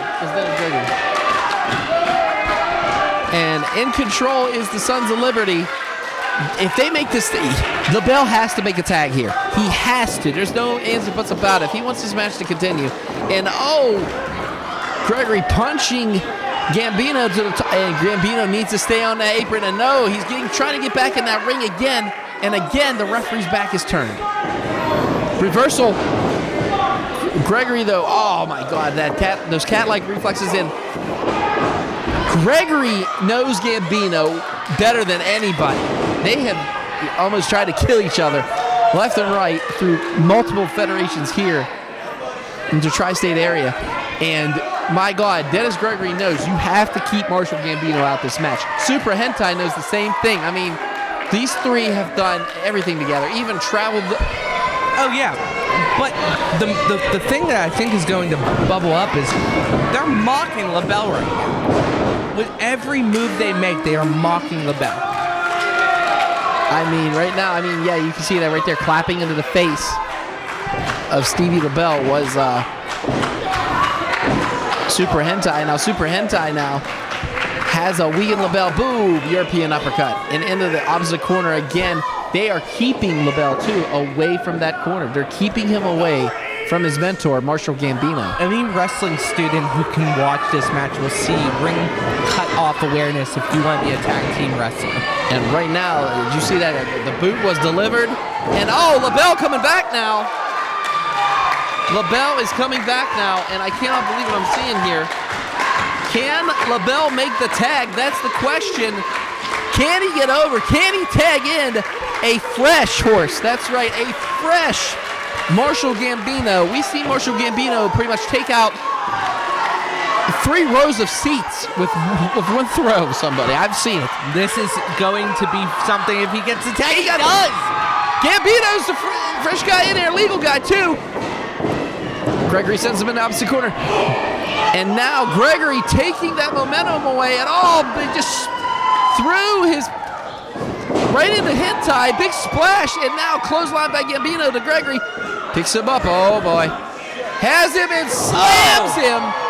And that is the strength of Marshall Gambino. 1, 2, new only a 2 count. Marshall Gambino is a complete and utter wrecking ball. When he gets ahead of steam, he will run right through a human being. And wait a minute, LeBell back in. I'm surprised he's even walking at this point. Has him up, double. Oh, wait a minute. A kick to the Olsen twins. And again, low blow by Hentai to rolls LeBell up. 1, 2, only a 2 count. What is going on here? And no, again. To quote my 5-year-old, a shot to the peanuts. Jesus. Stevie LeBell, I hope you were not planning on having kids. And now double teaming the bull. Hentai and Gregory now send him into the ropes. Has him. They missed something there. Big clothesline. Here he has him. Belly to belly landed. Could this be it? New champs? No. Marshall's ring awareness at full display. But wait a minute, Hentai accidentally dropped that elbow. Has it 1, 2, no! And Dennis Gregory, with a millisecond away, saves him and Hentai's tag team championships. My God, this crowd getting behind LeBell and Gambino. Wouldn't it be great to see the Sons of Liberty? I wouldn't call it gray. I know what you're about to say. I wouldn't call it gray, but let's. Big splash into the corner. And another one. Double splash both by Gambino and LeBell here. And the War Machines, he was down to 1 knee. Could this be it? They're calling for something here. Wait a minute, Hentai now. Off the ropes he goes. Super kick delivered by Gregory. And another one. This is it. LeBell's out. But who's the legal man? That's the question. This match has been so chaotic. I don't think Bo knows. Wait! That was a shot with a chair by Hentai. I don't think Marshall's going to come back into this match. Hentai had to do what he had to do, but it was the wrong way of handling it, I thought. But hey, doesn't matter. War Machine drives him down. Here comes double knee. Nobody gets up from that. 1, 2, and 3. My God, Sons of Liberty retain the titles.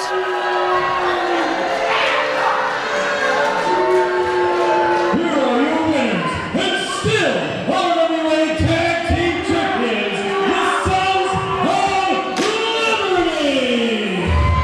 Sons of Liberty victorious again, and once more, the numbers game just keeps up, just destroys their opponents. Doesn't matter if it's a tag team. These two work in such a way that every tag team match they're in is a handicap match for their opposition, and once again they show it. But I've honestly never seen such a fluid tag team in wrestling. Well, I will say this. Marshall Gambino and LeBell gave it their all, but it just was not enough for Hentai and Gregory, and this crowd just despises these two. I mean, just the boos. But, I mean, have you ever seen, I mean, what I can say is this. Sons of Liberty, what they did was smart. They kept Marshall Gambino out for the most part. And the fact that they worked over on LeBell, and did you see that? The match is over, Gregory. Get over yourself. Seriously. You kick the young kid when he's down, man. The young kid, Stevie LeBell, had a heck of a showing, but man, it's hard when you're that young. Wait a minute. Oh, wait a minute. Gambino has a chair, and we know what happens when Gambino has a chair. Woo. He literally crossed the first row here.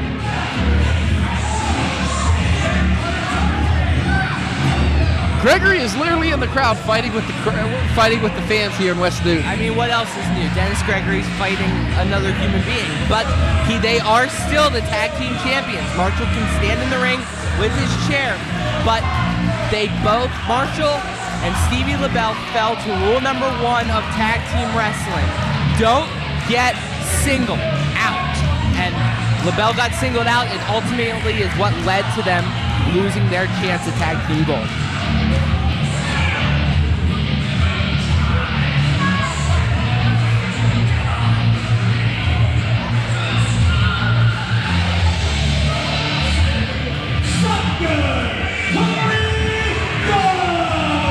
Click, click, boom, Doc. Welcome back, Shotgun Tony Gunn. It has almost been a year since we've seen this man. Extensive tricep surgery, and since he's been back, he has just been on a tear on the indie circuit. I mean, the man, what can I say? He's just basically like a Terminator, man. No matter what it is, you can't stop him. No, Tony Gunn has been traveling up and down the United States, doing some amazing things in other companies. Finally recovered enough to come back to West Noon, and it is awesome to see Shotgun Tony Gunn back in RWA. I want to bring something up here. Since he's been gone, he has made a name for himself. Okay, just interrupt me. I'll start up later. Don't give Jared any crap. But Tony Gunn, boy, does he have one hell of an opponent ahead of him.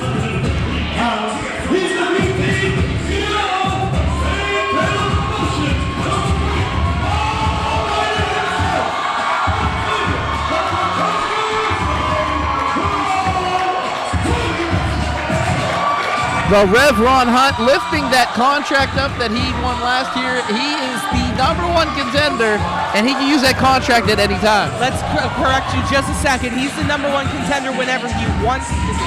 That contract gives him any title shot he wants at any opportunity he wants. So he is, quite honestly, he's the golden boy right now of RWA.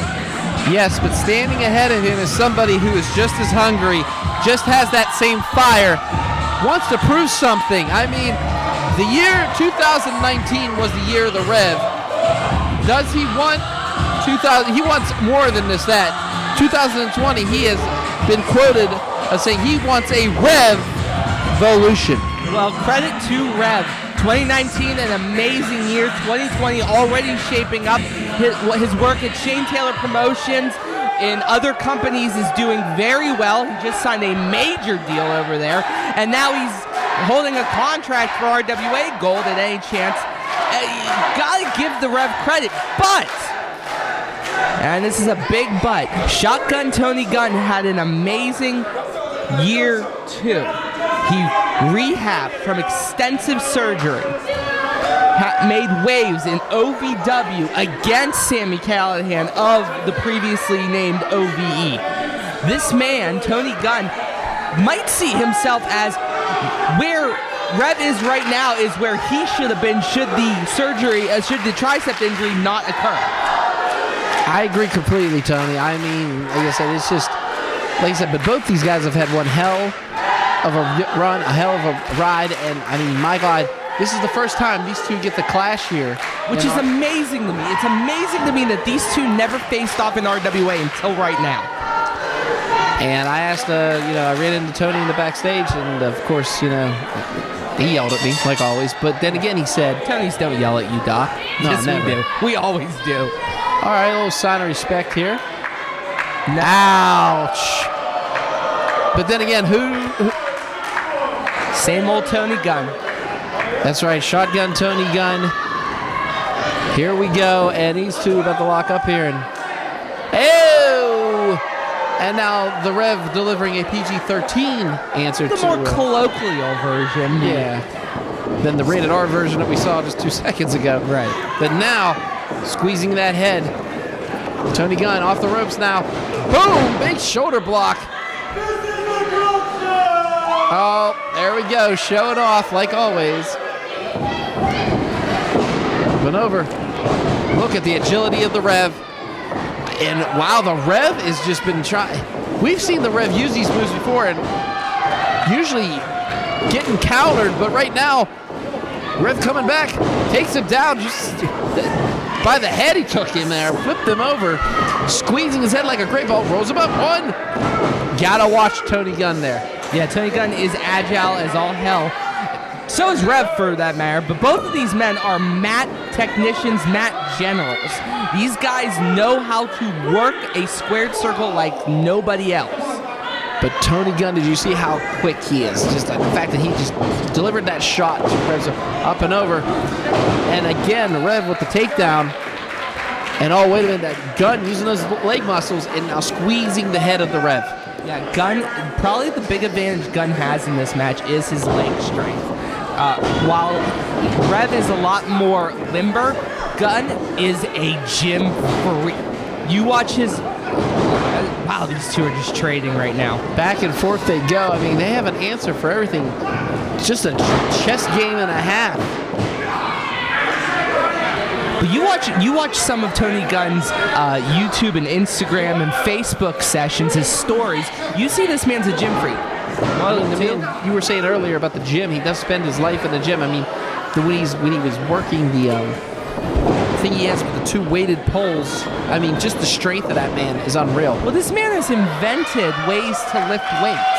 That's how much of a strength and gym rat he is.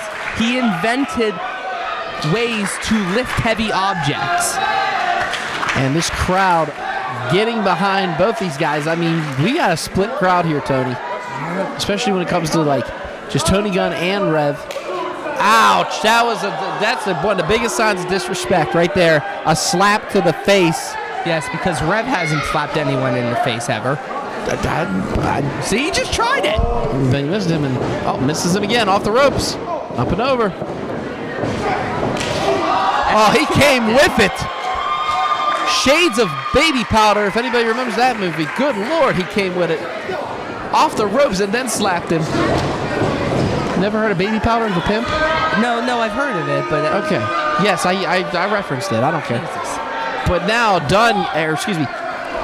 Gunn getting out of the way, and over goes. Big shot. I thought he was going to kick him in the chest, but he grabbed him, flips him over. Oh, boy, here we go. If I'm people, I am moving. We got Flying Rev. Flying Rev and takes him out. Suicide dive. And now Tony Gunn laying in a pile of chairs there. Oh, wait a minute. Did you see Tony Gunn getting that chair? He was trying to use that chair as a way to stand himself up. I don't think he had any malice behind that. That was malice, though. He threw the Rev right into that steel beam. Ouch! And the Rev, I mean, he went shoulder first. Gunn's going to attack that arm. I just know it. Well, Gunn is a master manipulator of limbs. Okay? Gunn focuses on a singular point and torques it all the way to destruction. When I say click, click, bloom, it's not just a catchphrase. It's what he wants to hear your joints do by the time the match is over. I mean, he, like I said before, we've watched people not even leave the ring on their own assistance after the match. I mean, Tony Gunn beats you up. That's all there is to it. He's doing it right now as we speak. And he is just delivering it to the Rev here. And right now, Rev's trying to shake his senses back to him. I don't know if he's getting there. I mean, Tony Gunn now in control of this matchup. And right now, that's right, the representative of Shane Taylor Productions in trouble. And the Rev Promotions, Doc. Promotions, pardon me.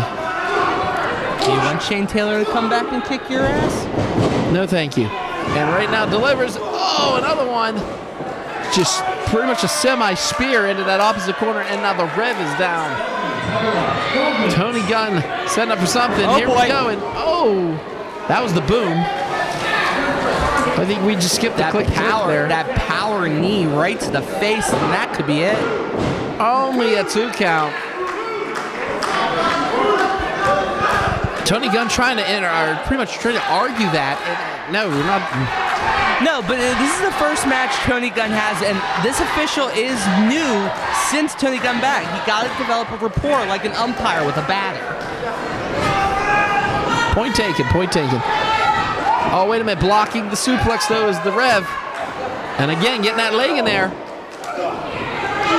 Did you see those shots of the ribs Tony Gunn was delivering? And right now, the Rev has him up.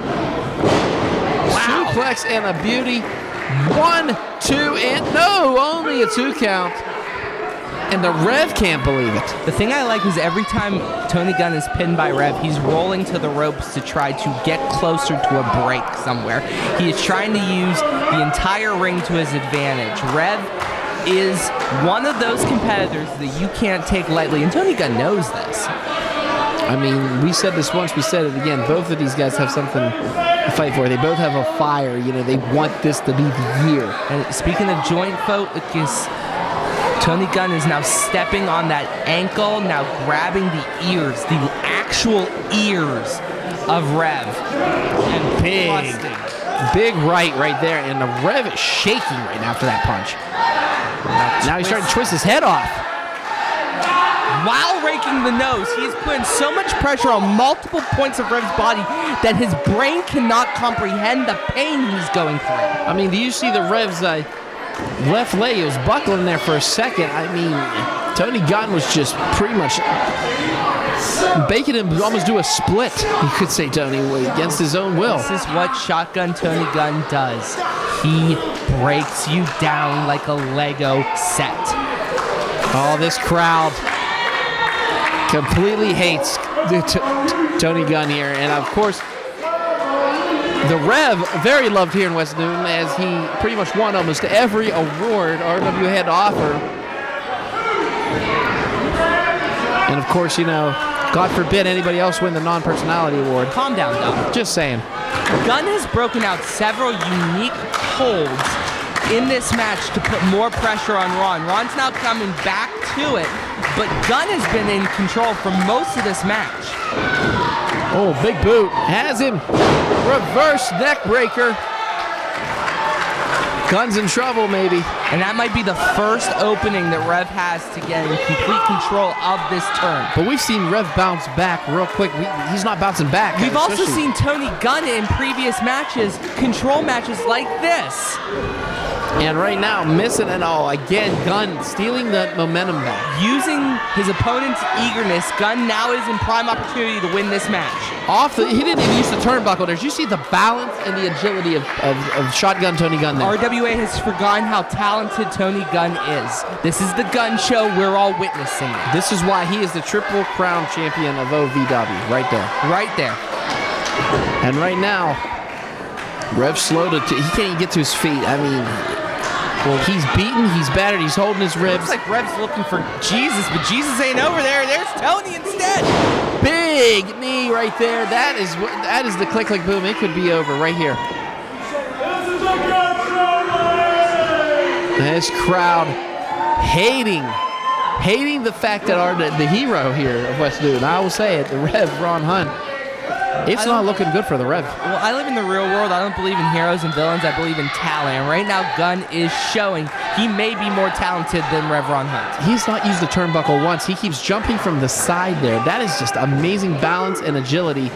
And Ron had him. Rolls him up. 1, 2. Only a 2 count there. Misses that knee. Has him. Pancake. Done. But wait a minute. Gunn rolling towards the ropes there. My God. Tony Gunn was smart there. Did you notice that Ron Hunt could have went for a pin, but no. I'm also noticing that Tony Gunn is favoring his left wrist right now. I think he landed awkwardly on that pancake slam. Rev now throwing punches, and they're trading blows now left and right and left and right. Receipt after receipt after receipt, you could say. And these two back and forth. The exchange of chops and punches, and Tony Gunn winning this brawl right now. Ron Hunt hanging on the ropes like Apollo Creed, but it's not enough. Kicks his knee out. Stomping on that wrist that he heard earlier. What? That was a cutter from the low ground. Low bridge cutter. Good Going Lord. down to Chris Taylor's level of hell to hit that one. Hey, Ron Hunt's been in that hell, Chris Taylor, numerous times, including Disney. Up and over. Oh, big shot. Look at that agility of Hunt, up and over. Handstand. Was going to throw that back elbow, but again, Tony Gunn doing his homework. But wait a minute. Flips over and look at Ron Hunt go. Enziguri. And Gunn's out on his feet.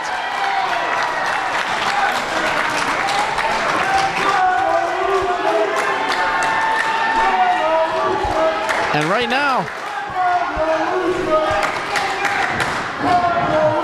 couple shots. This could be it right here. Rev sent to the ropes though. Shot to the kidney. I mean, that's the worst place to get hit. One of the worst, exactly. Rolls him over. 1, 2. Almost a 3 count again. German lays him. 1, 2. Only a 2. My God, what is it going to take? You can see the exhaustion coming through both men's faces right now. They have given it all they can for this victory, and you can see that every move hurts both of them. Both of them are hurting each other with every shot. Well, right now, I think Ron has 10 for Tony Gunn here. This crowd getting behind Ron Hunt now. Only made it to 5, though. And just twisting him around. And again, Tony Gunn, that was impressive. I mean, 5 huge shots and then just twisting his opponent around. Has him here on the top rope and pushes. And Ron Hunt out that big boot to the face. Can Ron Hunt do something here? Ron Hunt now to the top rope. And Tony Gunn kicking the foot out, and Ron Hunt landing on that rope. It's literally just the last person to have enough strength to hit a big maneuver is going to win this. They are both so exhausted from beating the ever-loving crap out of each other that it is now coming to this. A big dice roll for it all. Tony Gunn on the second rope trying to get Ron Hunt up there. For that superplex, and wait a minute. I think it's going to happen. One more foot. I don't think Hunt has it. Oh, has him. Ducks through. Wait a minute. Has him up. Poking. He poked it. Did you see? He thumbed his eyes. He thumbed his eyes. Come on, Gunn. You're better than that. 2. No. Okay. How did Ron Hunt get out of that? Immense credit. A thumb to the both eyes. Not just one eye, both eyes. And I'm a big Tony Gunn fan. Thumb to both eyes, followed by a DDT, and now Tony Gunn's getting heated. Doesn't know this ref. Doesn't have a rapport with him. He's starting to get frustrated. Well, Tony Gunn's lining them up for something here, Tony. I think he might be going for that shotgun elbow. Discus? Misses him. Has him up. Into a cutter there. TKO That could be it here. variant. 2, 3. No! Holy shnikes. Wow. I can't believe what I just saw. Tony Gunn kicked out of that. I mean, Hunt had him up, flipped him over, gave him the cutter, and that was the end of it. That was supposed to be it. And it was a TKO variant. If anyone knows anything about cutter mythology, it throws a rotational axis onto your neck so you are cranked in 2 different places when the cutter is hit onto the mat. Tony Hunt, look at Tony Gunn can barely get up right now. Ron Hunt, oh, wait a minute now.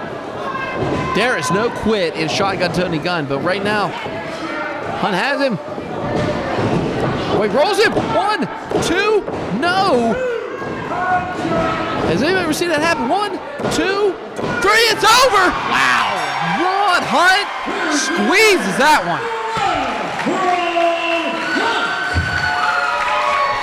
Listen, I'll say this. What a hell of a match that was, and Ron Hunt squeezing that victory and pretty much stealing that victory from Shotgun to the Gun. You know, I'll take any chance I possibly have to talk trash on Rev Ron Hunt. I think he's completely lost his way. Wait a minute, Tony Gunn now throws him out of the ring, and Tony Gunn makes his return to RWA and walks out with a loss. But he's irate. He's pissed, but I don't think he has anything to be angry about. There is some frustration. Tony Gunn in his first match back to RWA really tore the house down, and Rev got lucky. I'm gonna say it right now. Rev got lucky. I mean, that was like I said before, we talked about it being a chess match, and Ron Hunt just made that one move to win it all.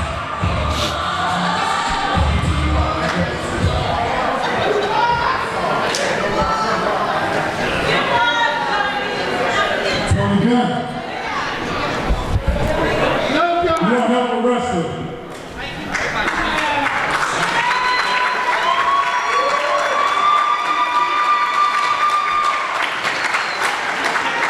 Let me tell you something real quick, Tony.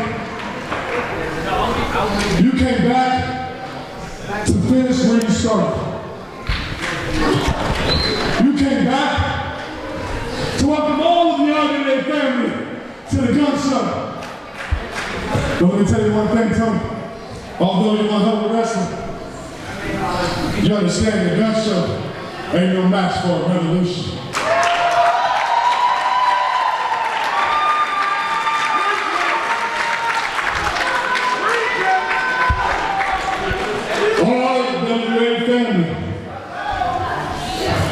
I love you. No,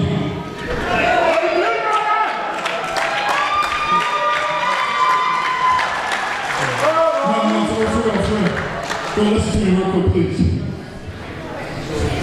Each and every time I step in this square circle, I risk my life from doing crazy stuff like jumping off that ladder.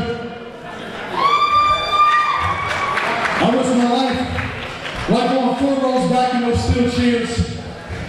And I would do it every damn time for the love that I have for each and every one of you that are here at RWA.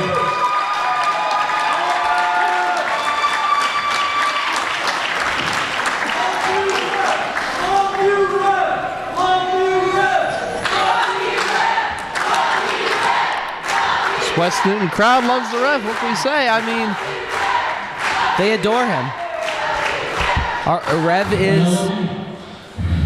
Each and every award that I won for the year of 2019 did not go undeserved. If it wasn't for each and every man that's in the back right now. Each and every award that I won could not have been possible if it wasn't for you, the RWA family. So thank you so much for putting your faith, your trust, and your money into Rev Ron Hunt.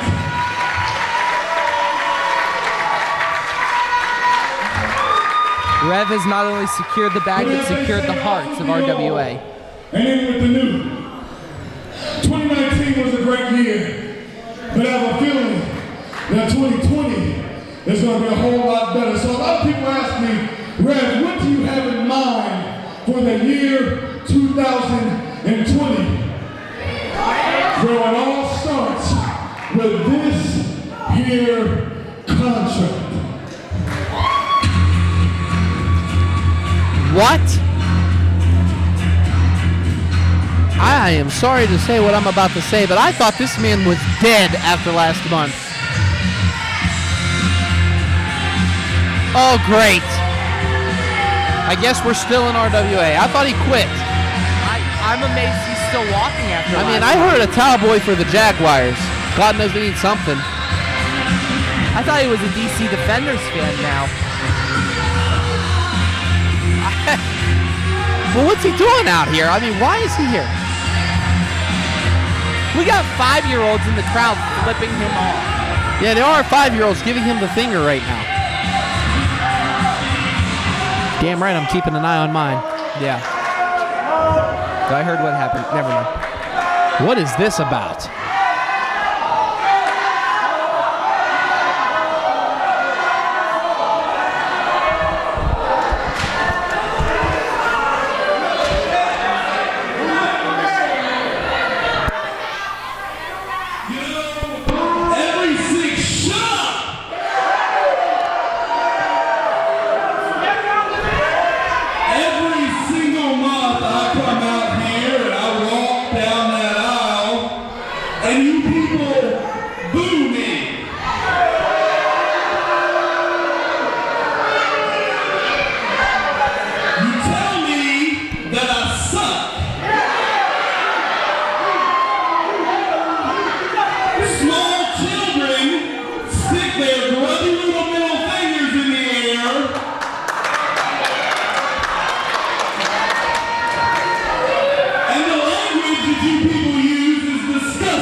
It's fair. That's a fair point.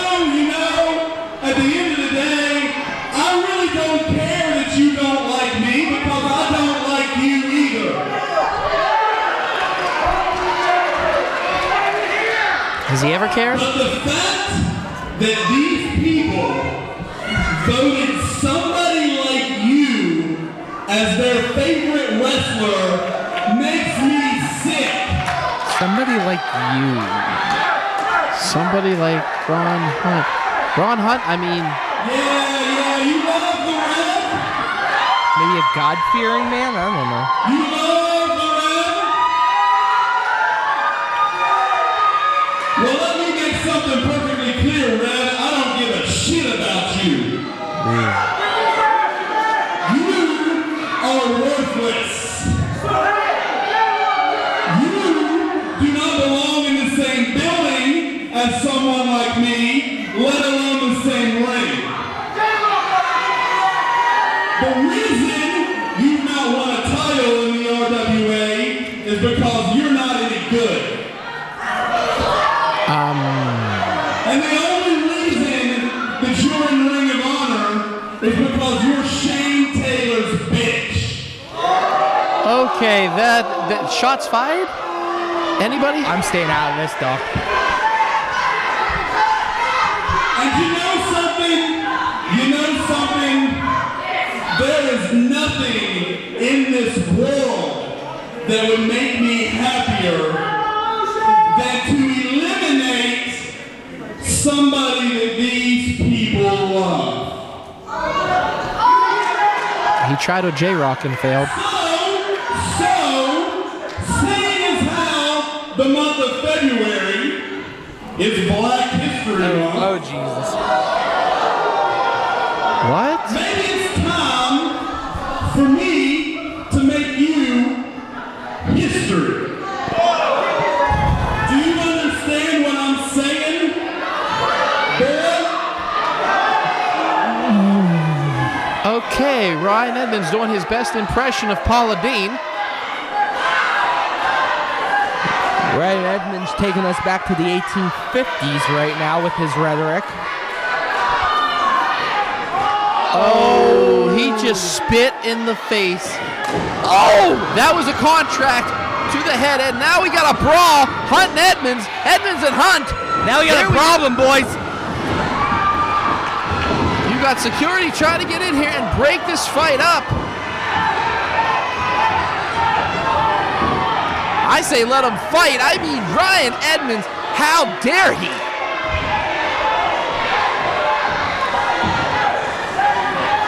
Please don't defend him on this. Please. I have stuck up for Ryan Edmonds on multiple occasions. You've yelled at me, Church has yelled at me, blah, blah, blah, blah, blah. The rhetoric that Ryan Edmonds was breaking out there, and I'm not reading into this, it was wrong. Okay, I'm glad we agree on that. But if his goal was to tick off Rev Ron Hunt, he succeeded. Ron Hunt is mad. I mean, he just tipped over his the table. He threw his merch table. He just threw a chair down there. There's a few things you can do. There's a few things you could say in this world, and Ryan Edmonds broke all of those. Like Rev's gonna go find him. Security, go back there and stop him.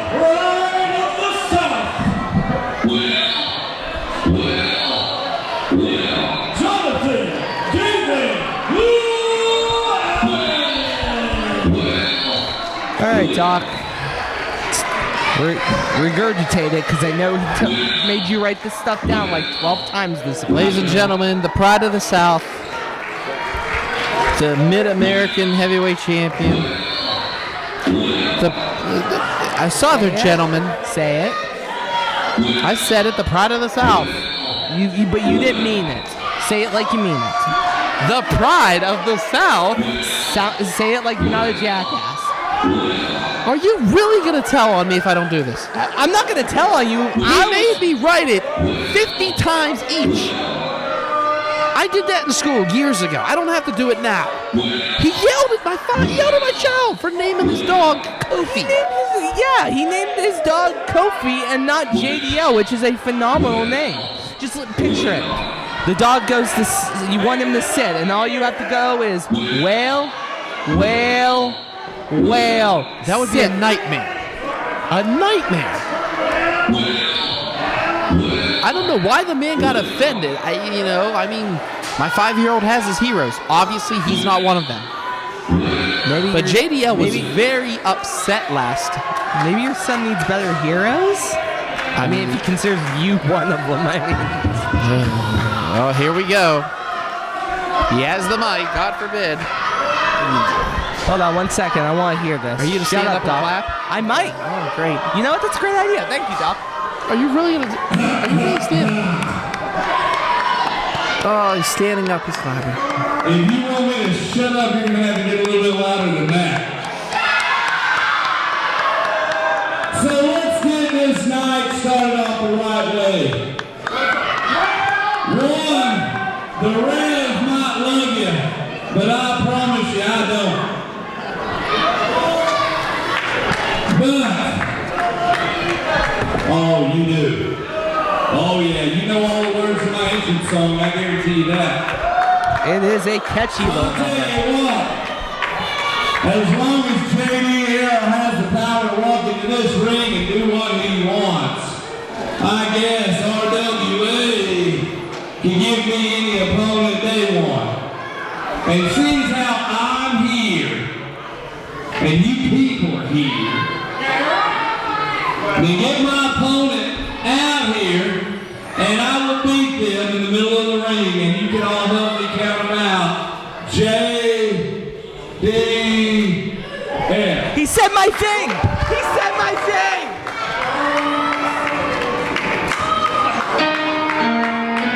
Who's your opponent?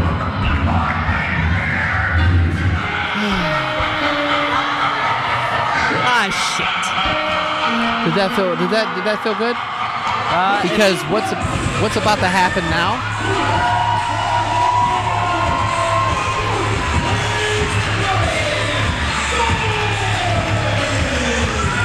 That's right. The New Age Plague Gory is here, and he gets to take on JDL for the second time. If you remember, the first time he beat him. And yes, JDL has his hands full tonight. That man, Jason Gory. And one thing I will say this, Kincaid. Well, wait.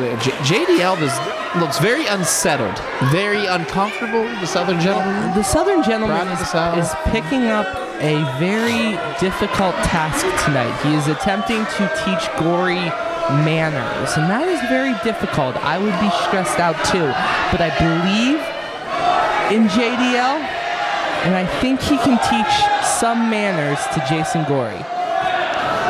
And here we go. Gory rolls him up. 1, 2, and Gory didn't even take his vest off yet. He rolls him up again. 1, 2, and off the ropes he goes. Has him in that crucifix, but wait a minute. JDL fighting to get out of it again, a count of 2. And welcome to hell, JDL. How that rhymed. Well. We'll just keep it going. I'm gonna punch you. I am so sorry that your friend, JDL, is in trouble here. Sorry, I didn't mean to Bradbury that. But I mean, what can I say? Gory and JDL here, I mean, they do have a little bit of history. They do. But I'm wondering, is Gory focused on JDL? I mean, we know JDL's focused on Gory, but the thing is, Gory is so mad, so angered at the fact that he and Steve lost a shot of gaining the tag team championships here last month against the Sons of Liberty, and JDL catches him. Look at the strength, but look at the agility of Gory landing on his feet. Slides underneath. Here comes Gory, up and over, pushes JDL into those ropes in. Arm drag and a beauty. Well, it seems like Gory is focused on the match. I don't know what you were worried about. I'm more worried about the etiquette that comes with wrestling a man like Gory. No, what can I say about this? Oh! Has him. Tip-top, tic-tac-toe. Here we go. Look at the balance. No! He's just biting the head. That's not Southern etiquette, Gory. Damn it! How Southern taste? Oh my goodness. Gory making JDL pretty much an entree of biscuits and gravy here. JDL in fear, sliding under the ropes. I mean, I'm scared too. I'm scared for my boy JDL. He's now been bit once already. That's probably Hep A. He gets bit again. That's probably Hep B. He gets bit a third time. That's Hep C, and that's the bad one, I think. I'm not 100% sure. Gory played a little trick on him. Has his foot. And,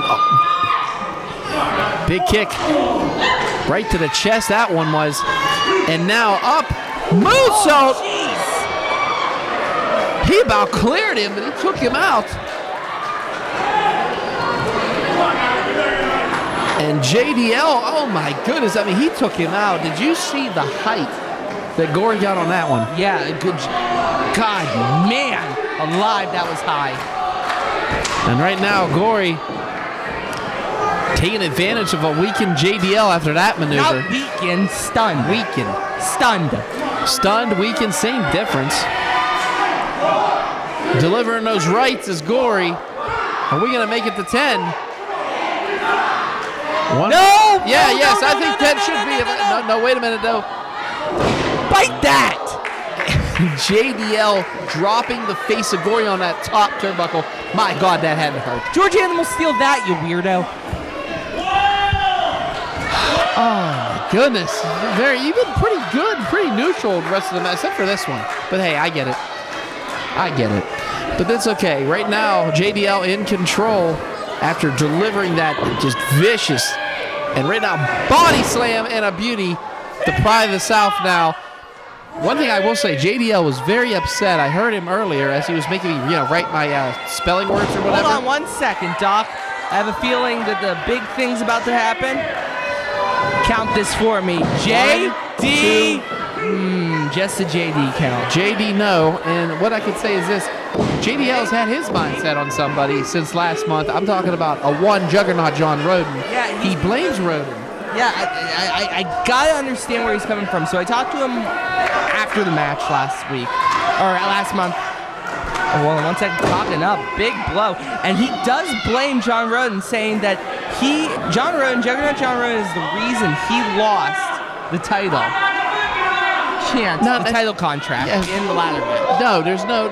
First of all, he was already upset that it was a ladder match. If you remember correctly, he kept complaining about that.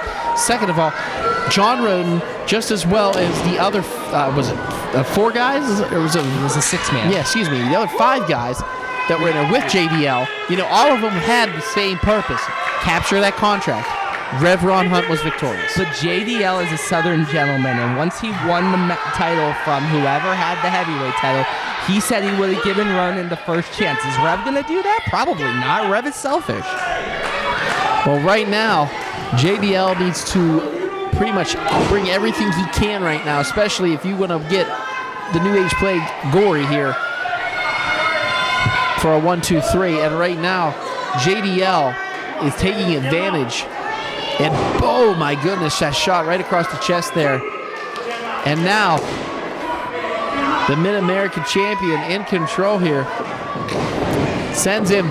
Oh, wait a minute now. Gory reverses it. Here he comes. Try to use that big boot and, big kick.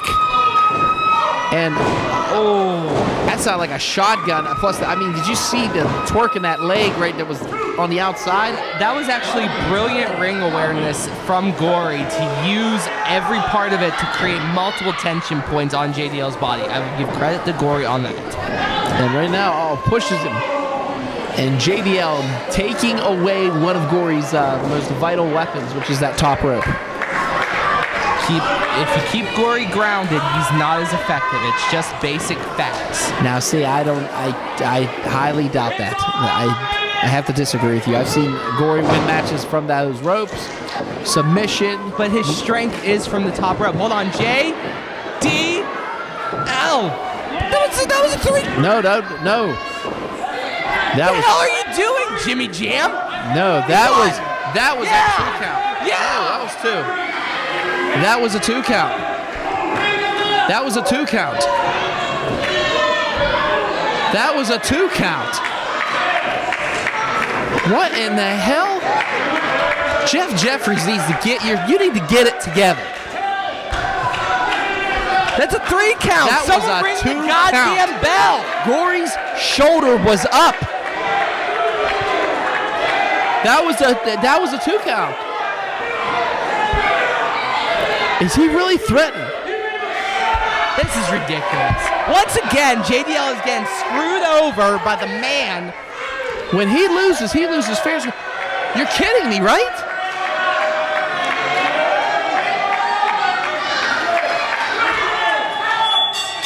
There we go. Are you kidding me?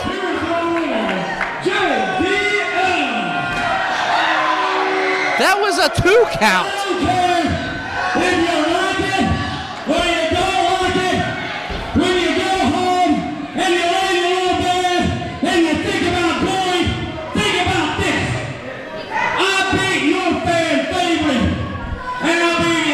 That was a 2 count. And I can't help it, y'all like it, man. But it happened. So sweet dreams, pal. There we go. What a controversial ending here. Excuse me. Are you kidding me? Oh, now what are they doing out here? What is the Sons of Liberty doing out here? Sons of Liberty are out here for some reason. Oh no, Sons of Liberty's in the ring. They're going to continue what they wanted to do last month here.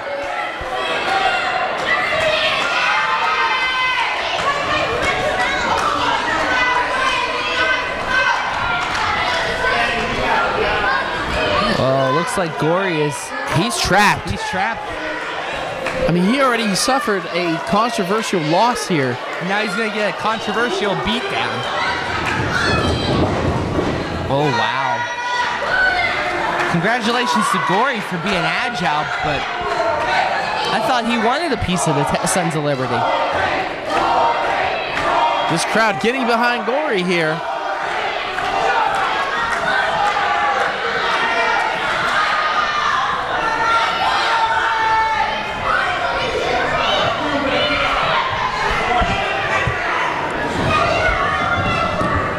Oh, wait a minute, Gory has the mic here. Oh, of course you want to come at me when it's only 1-on-2, huh? Crazy Steve's in here.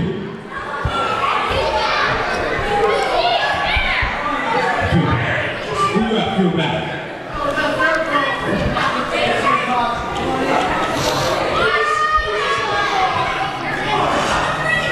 Great. Well, he's called. Crazy Steve will see you next month. Whoa. Yeah, next month, hopefully Steve's here and we can have ourselves a rematch for the titles, maybe? I guess. Daniel Eads, the RWA heavyweight champion, making his way to the ring. Earlier, calling out the whole locker room saying, you know, if you want it, come get it. And, of course, the challenger, J-Rocc, answering the call. Yeah. What is there to say? After an immense 2-month battle with Bill Collier, Daniel Eads calls out the entire locker room telling them to put up or shut up. J-Rocc, being the veteran that he is, and I will give J-Rocc credit where it's due, stepped up. He stepped up and said, come at me and you. And Daniel Eads, being the fighting champion that he is, has given him a shot at the title. I mean, I'll give Daniel his credits to when it comes to just answering the challenge. He didn't tell him no. He asked for it. He shall receive. But he has his hands full with a guy who's pretty much on a really great streak here in RWA right now. I mean, especially closing the door on Ryan Edmonds. I'm talking about the one, the only.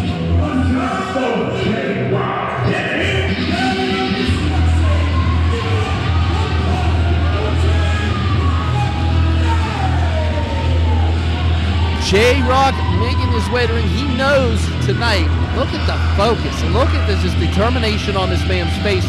Kincaid, I've never seen J-Rocc just so set forth in something in my life right now. No, he's definitely focused hard on this chance he gets, and this is a huge chance for him. I mean, call it right down the middle. This is a huge chance for him. J-Rocc Daddy is a veteran in this business with a capital V. He's been doing it for how many years? I mean, Daniel Eads is 3 years old. I mean, J-Rocc's been at this for how long? I mean, he's been in this company for over, I think, 4 to 5 years. 20 years overall, probably. Yeah, I mean, in the business alone, he's been here for forever. I mean, the man's been Ring of Honor. The man's been everywhere. I will say this, though. I think, and I've done a little bit of research into this during intermission, J-Rocc has come close several times for the RWA Championship. Each time he's missed it by an inch. He feels that he has missed it by a bad call by a ref or just a hiccup, interference, things of that nature. J-Rocc feels that every chance he's gotten, someone else has made a mistake that cost him.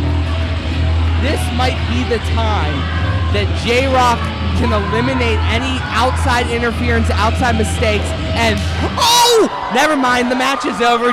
Good night. Daniel Eads answering quick. That was a proud fist, and it looks like J-Rocc is sleeping. You want to talk about having the lights turned off on you? Holy shit! Pardon my language, folks, but my God, I mean, Daniel Eads came in like a locomotive and just took out J-Rocc. J-Rocc hasn't even got his entrance gear off yet, you could say. I mean, the match hasn't even started yet. Eads wants to prove a point here. I mean, oh wow. Rock can barely move. I mean, Rock might be concussed. Now he's concussed. Good Lord. Well, the fairy tale was fun, but time to come back to the real world. J-Rocc is a 20-year vet of this business and might not survive the night. But here's the thing. Eads did his homework on this one. Now he's just taunting him. But throws J-Rocc into the ring. J-Rocc's still trying to get his vest off, trying to just recollect his senses. The bell hasn't even rung yet. Time to ring the bell. Bo, it's time to ring the bell, buddy. You know the rules. Ring the bell. I think Bo wants to check on him. He wants to check on J-Rocc. Matter. He's on both feet. Ring the bell. No, he's on. He was on both feet. He should have paid attention. Once again, our refs really suck at this. And the bell has rung, and this championship match has started. My God, I can't believe what I'm seeing right now. I really thought maybe, just maybe, Eads would have just let it go, but no. Daniel Eads. That was wrong. Oh my goodness. Doesn't matter if it was wrong, it was effective. Oh, J-Rocc returning the favor. J-Rocc trying to fight back here. Gain some kind of momentum. What a cheap shot to start the match though. Wait, reversal now. Rocking to the ropes. Big drop kick by the champ. And Eads is back on his feet again. Look at the look on Daniel Eads' face right now. I don't think he has any amount of respect for J-Rocc right now. He has no respect for anybody. Well, he has respect for some people, just not J-Rocc. Or you. First of all, this has to be about J-Rocc right now. And J-Rocc can't even get up. He's still feeling the effects of that punch, Tony. No, I know. And I'm starting to worry about J-Rocc's health here because he's definitely taking the brunt of Daniel Eads' offense to his head. And right now, Eads lines him up in all. Big boot. That about broke his nose, I think. And now J-Rocc trying to fight back here. J-Rocc wants this. Has him up. Big body slam by Eads. And drops those elbows. 1, 2, and the champ, no. Only a 2 count, and if this continues like this, we're gonna see a retainment here. Yeah, I give credit to J-Rocc for kicking out there, but I don't know if it was smart. Daniel Eads is just possessed right now with dismantling the Big Daddy of Destruction. And good Lord, Eads setting him up again, has him suplex, and just drives him into the ground.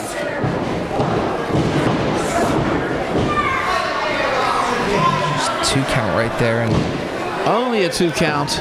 And Bo Browning on top of things here, trying to keep this as fair as possible. Big forearm by Eads, and oh, wait a minute, returning it is Rock. Back and forth they go. Like I said, Rock wants this more than anything, but my God, he can barely stand up.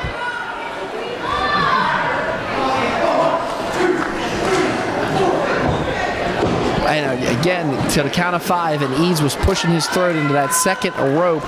Look at J-Rocc's face. He's sluggish. Yeah. Oh my goodness, and out the ring he goes. Holy shnikes. I'm not a big fan of snuff films, Doc, and this is what it's starting to feel like. Daniel Eads is just destroying J-Rocc right now. And drives him in to the mat, and now kicking the back of that hamstring and working the leg is the RWA Heavyweight Champion. And that might have torn an ACL. J-Rocc's not a spring chicken. Like, the guy is talented beyond measure, but he's not a spring chicken. And he has his war scars too. And he's been through hell and back 24 times. And not just in RWA, in other companies. And right now, Eads is taking it. To the challenger, and he can't stand on that leg. He's barely moving here. Back and forth they go. Have you seen anyone eat chops like Daniel Eads? J-Rocc has one of the tightest chops. I've heard. You can hear people's skin split when he hits them. But my God, Eads is no slouch when it comes to the chop game either. But now, Off the ropes he comes, and now got that sleeper hold. And notice how Daniel Eads just shrugged off J-Rocc's sleeper attempt and applied one of his own. J-Rocc is just outmatched right now. I think for his own sake, he needs to give up right now. Think of your family, J-Rocc. J-Rocc has had one mission. He's like you said before, one mission only, and that's the game that RWA. I mean, he would sacrifice anything. Is it worth going home after spending the night in a hospital? I don't know, but this could be it. Oh, wait. Okay, there's one. This is it. If he has it. Wait. Oh, no, wait. No, he stopped it. There's fight left in J-Rocc here. J-Rocc trying to fight back here. Again, this is February Fury 2019, and this is for the RWA Heavyweight Championship. Daniel Eads versus J-Rocc. And my God, J-Rocc taking some momentum away and just driving Eads to the canvas. But does J-Rocc have enough in him to capitalize on hitting that move? I don't know. I think we're looking at the last gasps of Old Yeller. Old Yeller? Daniel Eads might be taking that little girl back out to the behind the field and shooting him. First of all, I wouldn't call J-Rocc a little girl. You knew what I meant. You knew what I meant. And this crowd trying to get that momentum back here. This crowd behind J-Rocc, but they're quiet. I mean, as soon as Eads punched him at the beginning of that match, this crowd has just been silent. I mean, they are worried. They want this as bad as J-Rocc does. Big chops and another one. J-Rocc starting to fight back now. There's the fight. There's the J-Rocc we know. This crowd getting behind J-Rocc. Oh, wait a minute. Reversal. The ropes. Big boot. Well, there goes Old Yeller. Oh, stop it. Misses him. Oh! Right on his spine. 1, 2, no! You know, I'm shocked that J-Rocc got a pin in there. Like, I'm impressed. But this is the family dog versus a Rottweiler. Like, what are we doing here? I can't believe you just made that comparison. You've seen J-Rocc in action before. He's taken out some of the best. I mean, J-Rocc he is not... Reverse leg sweep. Here we go. Rolls him up again. 1, 2, no! I just don't want him to get hurt. That's all. It has nothing against J-Rocc. It has everything to do with me wanting to see him wrestle again next month. I don't want him to lose his career. And Daniel Eads is a man who will destroy another human being. And right now, J-Rocc, pretty much there's a lot of fight left in Eads. That's all Snap suplex. But look at the pain on J-Rocc's face after delivering the snap suplex.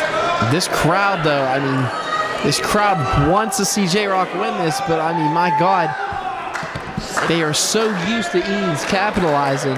I'm wondering if they've counted out J-Rocc yet. I hope not. And right now, J-Rocc getting this crowd fired up, trying to get him up.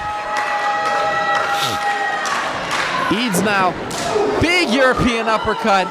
And oh my God, if J-Rocc falls back, he has a long way down. Look at the agility Eads. You see him leap up on that top rope. Has him superplex. And a beauty. That's it. It is over. 1, 2, no. Only a 2 count. Eads can't believe it. I can't believe it. I can't believe J-Rocc kicked out of it, but then again, I saw J-Rocc starting to like just propel his body over to the ropes. I mean, to do anything. That's great. Writhing in pain is not a propulsion. And the truth of the matter is that Daniel Eads is the man of tomorrow. Daniel Eads is a 3-time RWA heavyweight champion. For flipping sakes, let's look at what we're looking at here. J-Rocc's talented, but he's not the man of tomorrow. Well, wait a minute. What's he doing? Why is he waiting? I mean, he has the advantage here.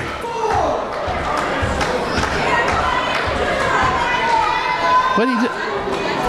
Did he just pushed our ring announcer Jared Bundy and took the belt?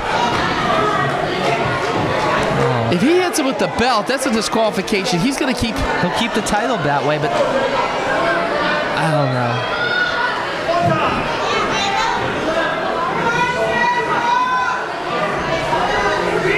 This could be it, folks. I mean, wait, did you hear what J-Rocc said?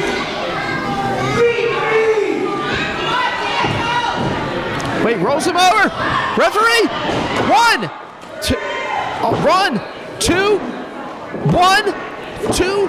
My God. J-Rocc had him up. Hits him. Rolls him over. Hits him in the, I think his face hit the turnbuckle. 1, 2. J-Rocc's face definitely just hit.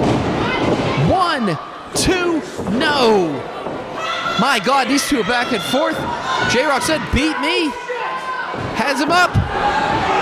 Shamron Buster. Actually, that was Way of the World. That was Way of the World. 1, my bad. 2, no. Wow. He just kicked out of Way of the World? Well, I just mixed them up, and I apologize to Daniel Eads, but the truth of the matter is I'm amazed 10 minutes. How long? 10 minutes. that J-Rocc is still kicking here. I'm surprised too. I just can't believe he just kicked out of that. Nobody kicks out of that move. I can't believe J-Rocc, Oh, wait a minute. Here it comes.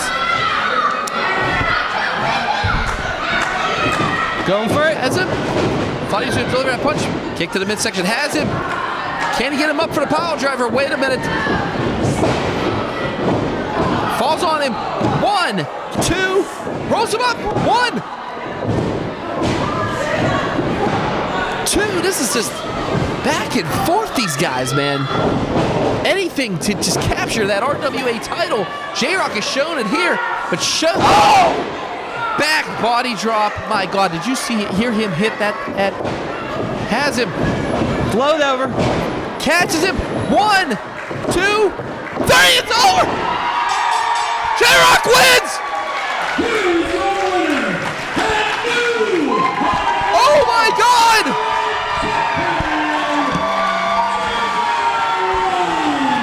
J-Rocc wins. Oh my God.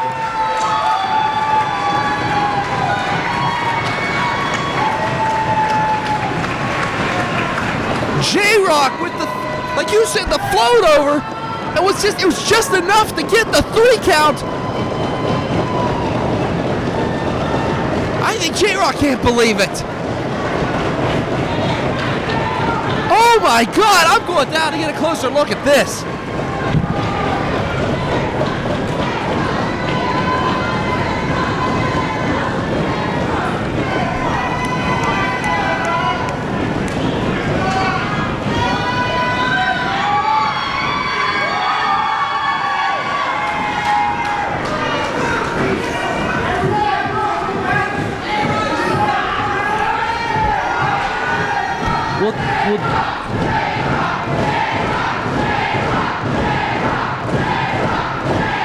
Ladies and gentlemen,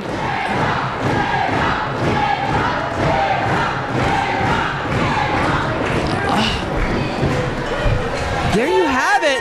J-Rocc, after multiple chances, has finally climbed the mountain.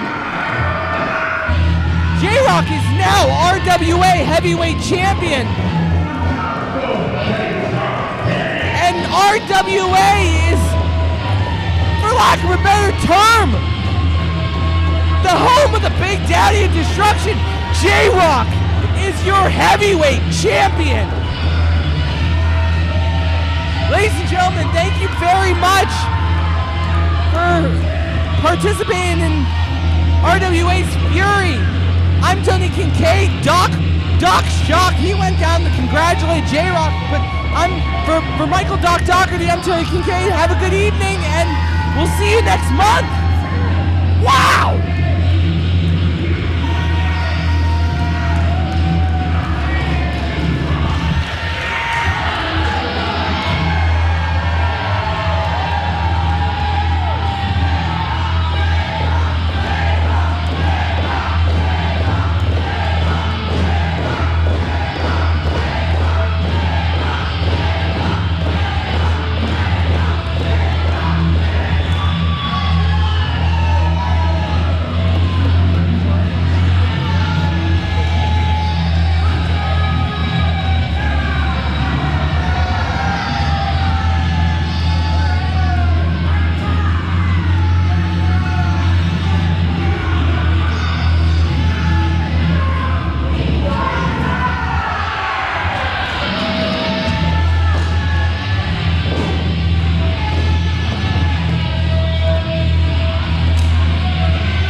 Sidekick Media Services. We are your sidekick in business for social media, video production, and more. Find out more at sidekickmediaservices.com.